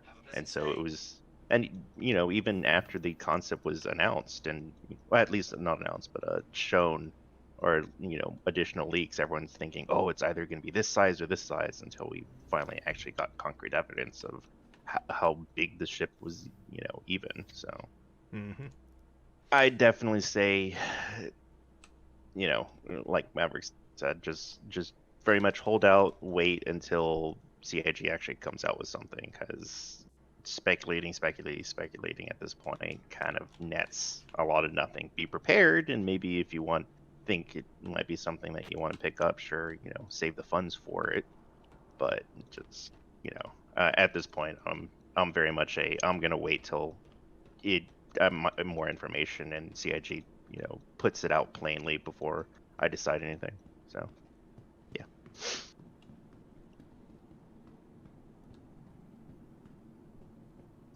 I suppose I got two things for you. I'm gonna reinforce with what OG was saying. Don't really buy any hype. Something we learned once you've been around this game for a while is never buy the hype. Wait till it comes out, but still expect it to change to be something completely different. Till the actual game does hit the 1.0 and is fully released, I fully expect everything in the game to change. Now, do I think the 600i is going to turn into a carrot? No, but I'm not going to rule it out, because who knows with CIG. Right. And again, the Second bit. 600's got to go through its gold standard pass. Yeah. My second bit is, you just saw on the stream why it's a good idea to get LTI with your ships, because that landing about blew up his 600i. Yep, I don't, as Androxus Gaming points out in the comments, I'm not the only one who crashes and landing there. I don't usually. I don't know why my frames were getting a little rough, and I thought I had it, but I didn't. So there you go. So yeah, so I'm going to work on getting up to the Redeemer here. Poseidon asks how high I think the Redeemer will get in price. Or not the Redeemer, the Merchantman. I honestly see it passing 1,000 or hovering just under it. In a lot of ways that makes sense, though. In lore, the Merchantman is this thing that is handed down generation to generation. They're special ships. They're big. They're like... So the way that we today get all of these, like 10,000 merchantmen floating around, you can't throw a rock without hitting one sort of thing, is really what CAG wants to avoid. Also, just, it's so big. It has so much built into it. That's what she said. I feel like it's going to skyrocket in price. But like I've said before, at the same time, it is not a good investment ship. Do not buy one.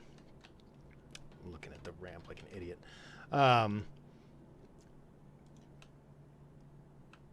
Don't buy a Merchantman thinking I'm going to use this to upgrade to something even better. Because you won't be, almost certainly won't be able to. And again, because you didn't put that money in, you're not going to enjoy the financial benefit, if you will, of getting it.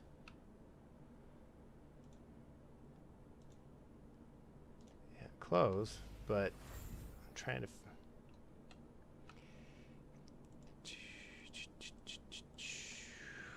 was hoping the light panel... Here we go. Maybe. That's really confusing. I was going to try to, Oh, that opens the shower.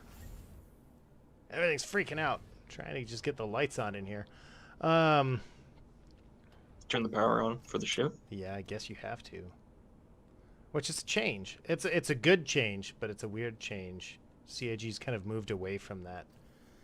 But we'll take this baby out of the hangar so it doesn't despawn on us.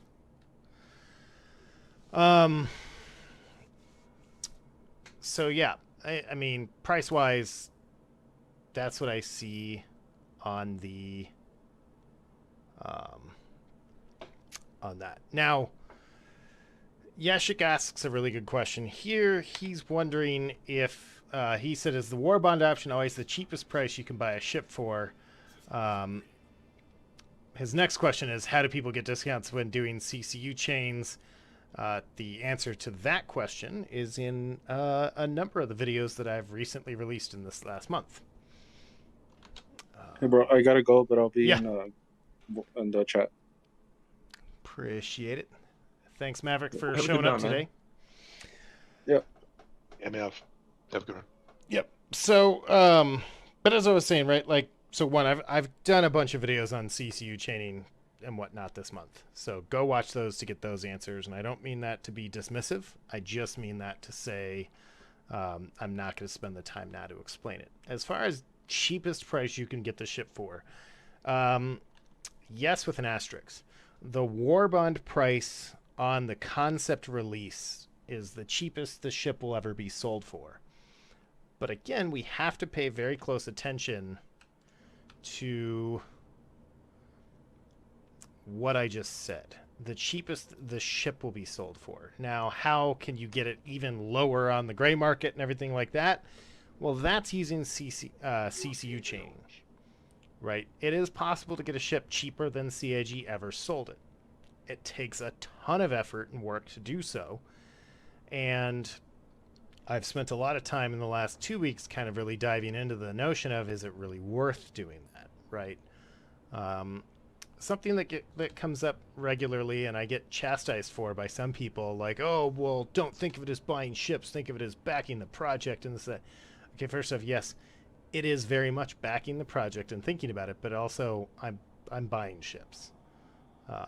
I also kind of reject that notion because I'm not a big fan of the concept, right, of saying like, well, but I'm not buying ships because I am. So again, I make the point there that you can get them even cheaper. It's a lot of work.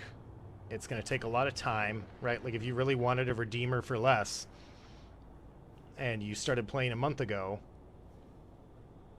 you can get it for less, but you're not going to fly it for probably a year or two if you really, really want to get the price down.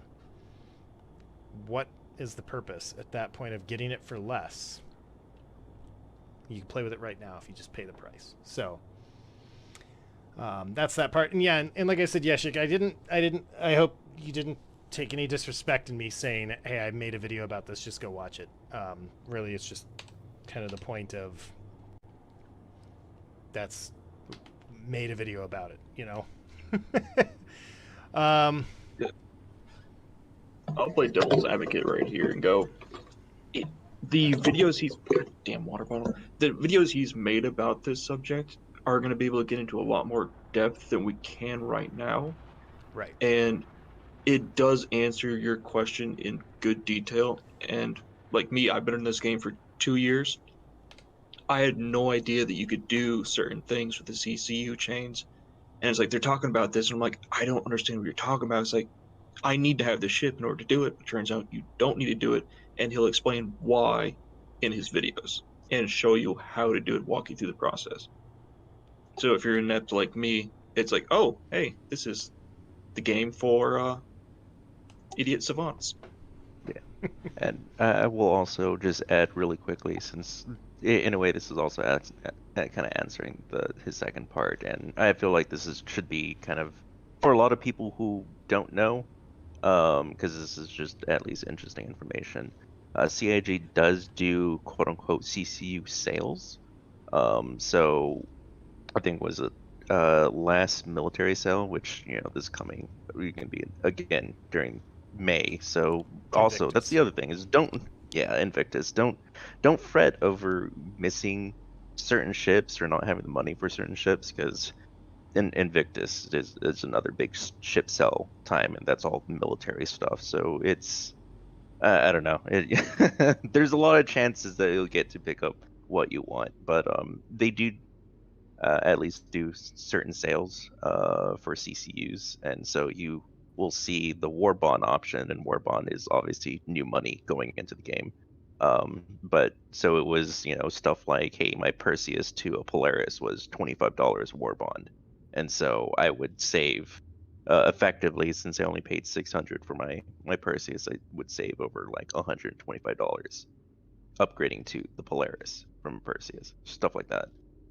So it is a thing to keep your eye on for, but just again, watch Led's videos. He does make a very good poignant point about sometimes you may be spending a lot more money than you actually needed to, and you could have easily saved a lot more cash just not having to worry and being a lot more focused, I guess you can say, on what you want. Yeah, and to kind of comment off that, and like I said, that we are going to be doing the drawing here in just a moment.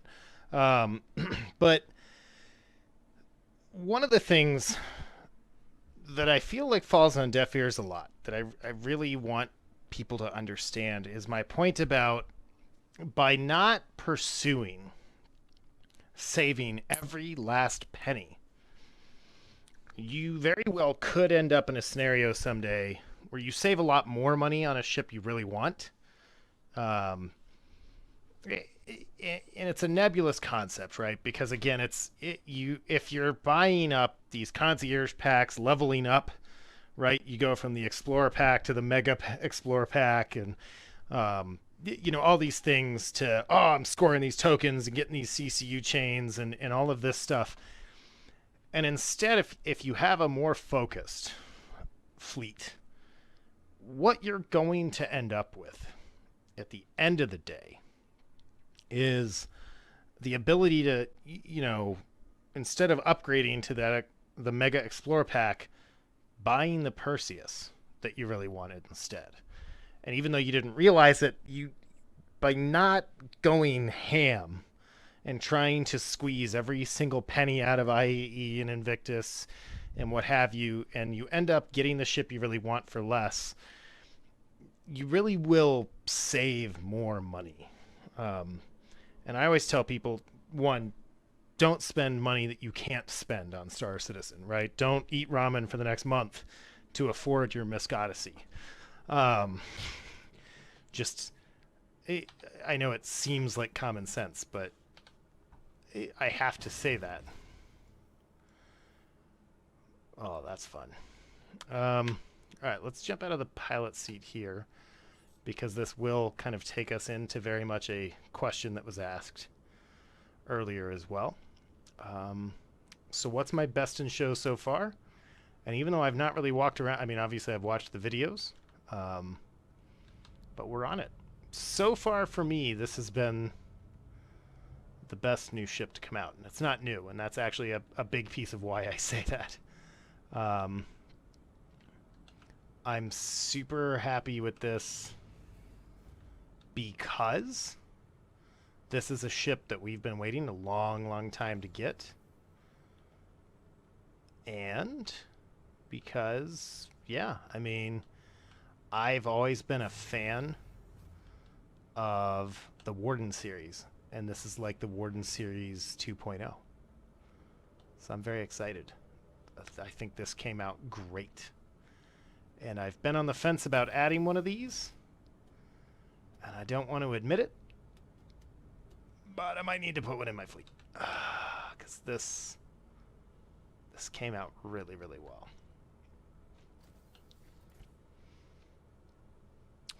So with that said, we are going to take a brief intermission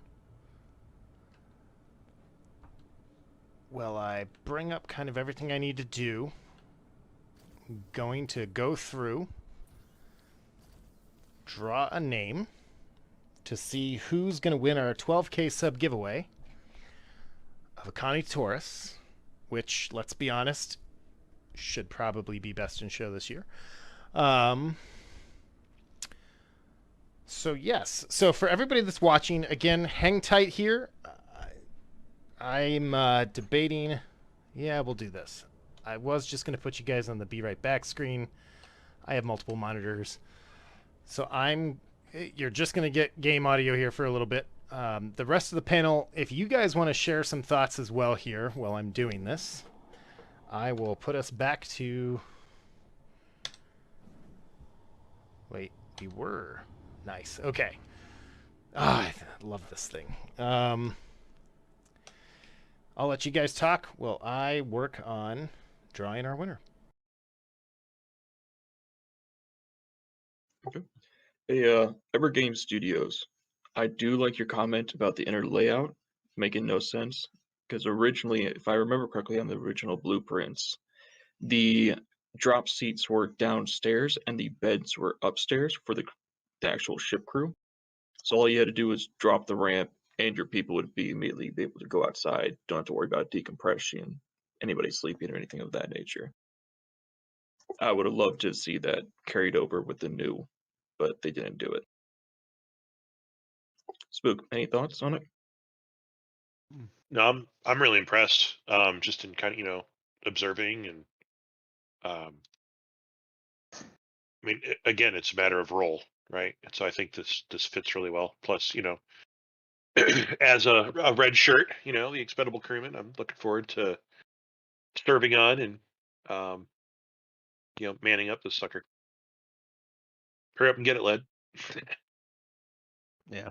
How about you, G? No, it's a really nice looking ship. At least from original concept, which to now, which I think original concept it seemed a lot, I don't know, smaller, I guess you can say, compared to what the ship we got now, which is always nice.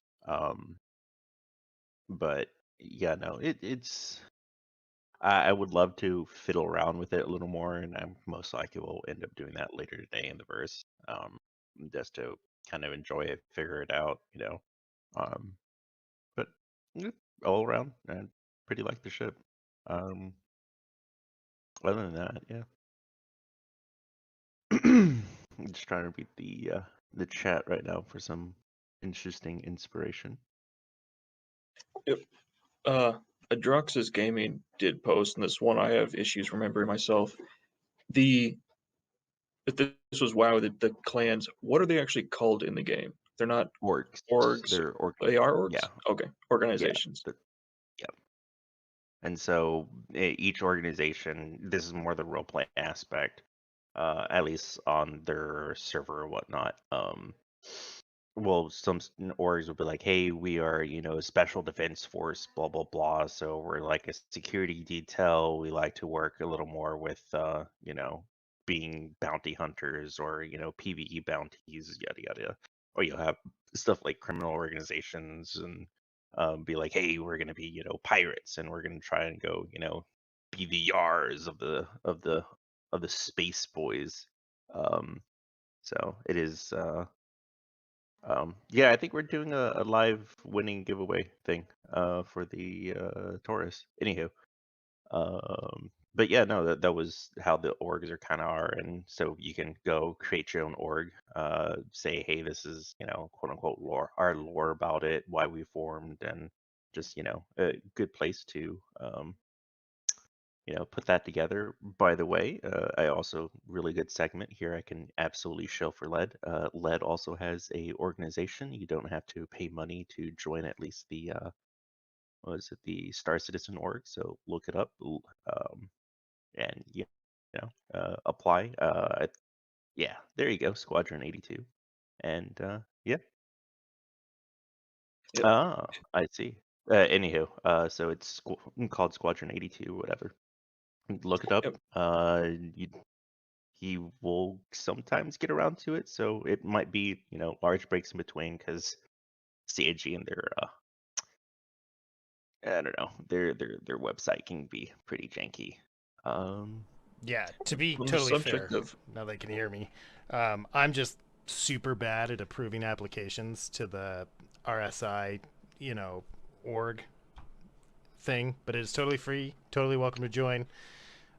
So yes, and I'm working on drawing out our winner here. That's why I'm super quiet, but I'm going to let Dietrich talk here. Thank you. Yep. On the mention of websites, I'm going to do a shameless plug on his behalf. Leadnap Gaming does have an official website, so in case you forget what the squadron is called or anything like that, go ahead, pop over there. You see links to a bunch of videos, some input, and at some point here in the future, you may or may not be able to pick up some really cool merch. I think if you go back and check was it the Invictus week stream we did, you can see Lud himself wearing one of his polos with his logo. Looked pretty good. The with shirt, his not Lud, beautiful just to be beard. specific. But yeah, no. We'll find out soon who might be the winner. Anywho, actually, quick question to you two: have you guys been able to play with the upcoming medical gameplay? Because I think that's a thing now, or is that haven't been implemented? I'm not too sure. If anyone in the chat can say yay or nay. I will definitely say I am happy that I can at least stick my arm with a med pin for once in my lifetime again. Because I hated that was a bug. Jesus. Great, now we're gonna see you with track marks again. Oh yeah, that's right. We do also have a DCS server. Luigi is absolutely right. We have currently on a perpetual training map. So if anybody who is more of aficionados who do not like going to space but like flying in atmosphere with really cool jets, look up DCS. We do have a group kind of going. We're kind of making some fun missions. Doing that stuff, obviously headed by Led and his beautiful mission making skills. But yeah, no, we just have a decent group of people. I know DCS can be intimidating for some who kind of learn about it and think, oh, this is it's going to be a huge learning curve. Yeah, there is some learning to it, but there's a lot of people with a lot of knowledge in the Discord that are more than willing to help you through it and, you know, fly with you. And it's just a load of fun. Yep. And I'm going to shamelessly work off that. And I have drawn our winners. There's arguably two of sorts. So, to begin with, yes, DCS. Let's talk a little shameless DCS plug here, especially because later this afternoon, guess where I'll be. And if you want to come hang out a little later this afternoon, DCS would be a great place to come hang out. I hate when it gets bugged like But this. don't worry. So, Insurgency Sandstorm is where it's really at. well, and might even be a little of that later today, too. For DCS, DCS is free to play. You'll get the Su-25 or 20. I never remember if it's the 25 or 27. 25T. You're right, the 25T and the P51, which P51's not, but the Su-25T is a low fidelity model, so you don't get to push the buttons in the cockpit necessarily. That said, if you've ever been interested in learning how to fly or anything like that in flight sims, you really do need a HOTAS, but you can get on our server for free. Spook here is one of our IPs, and he's really my earlier level IP, so he'll teach you the 4 fundamentals of flight and whatnot. But it's a great, again, I just want to bring up that it's a great opportunity. Come try it. You might find out you really like flight simulators. And if you like dogfighting and stuff like that, then you're probably really going to like DCS. So with that said, again, we've built our server.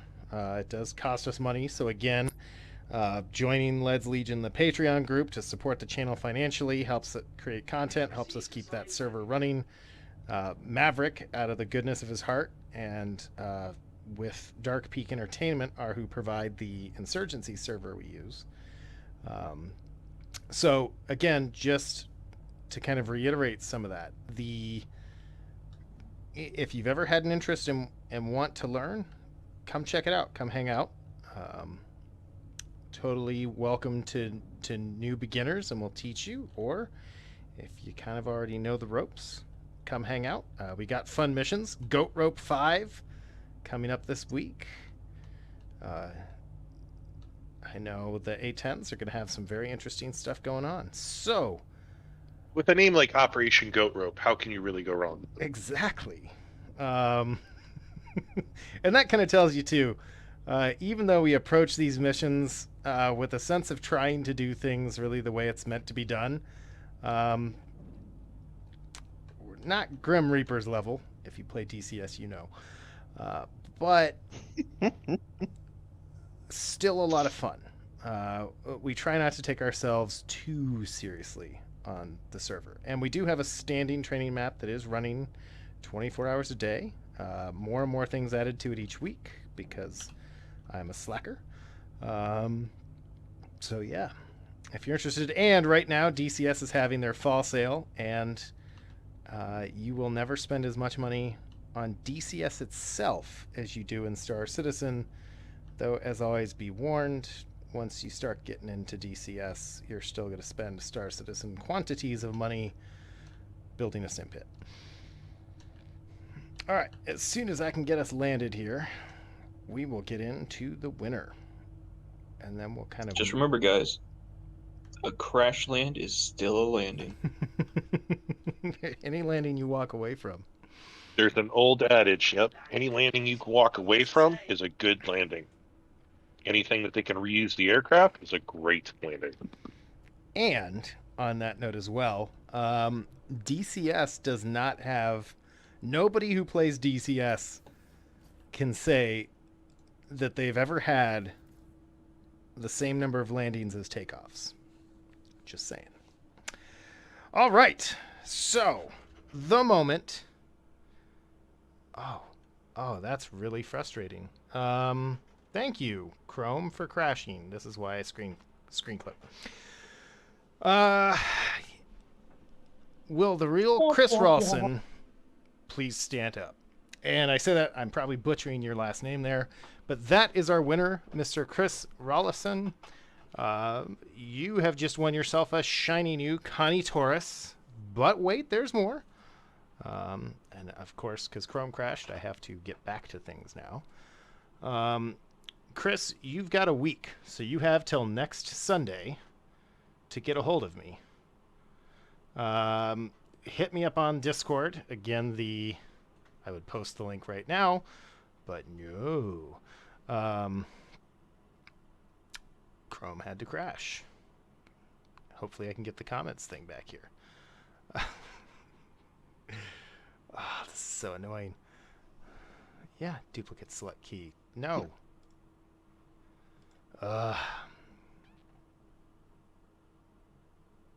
This is really frustrating. Hopefully the stream ends when I end it now. But Chris, so you've got a week to get back to me. Otherwise, our runner-up in the runner-up category is Mac Unknown. Because stream comments do count, and Mac Unknown has been commenting in streams this entire time. And sir, when I randomly picked a stream and went through, you are the runner-up. So if Chris doesn't get a hold of me on Discord, Mac Unknown, you will be the proud winner of said Connie Taurus. And if not, you'll still get a consolation prize. We'll figure out what that's going to be.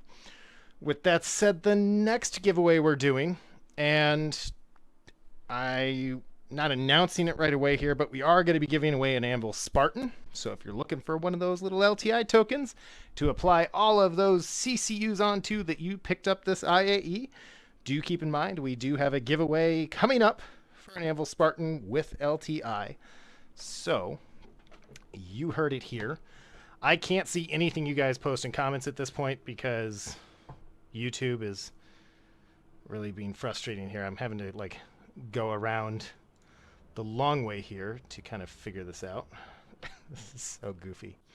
So now I have to watch. If you're getting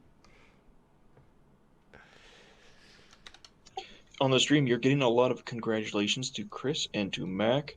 One person saying is Star Kit and Armor going to be the consolation prize. No. And we have a Tazor W says no, it'll be an Idris. Yeah, I totally give Idrises away as consolation prizes. Tell you what, if like 1,000 of you go join Led's Legion, then we can start. We can start giving Idrises away as consolation prizes. Yeah, my personal opinion on this, since you're saying constellation prize, it really should be another Connie. I like where you're going with that. We will see. Like I said, I've got to go through ye old buyback and see what we're going to give away as the consolation prize. But yes, so that is that part. I do want to look real quick and see. Rigadin brings up a great question. I think it'd be pretty funny.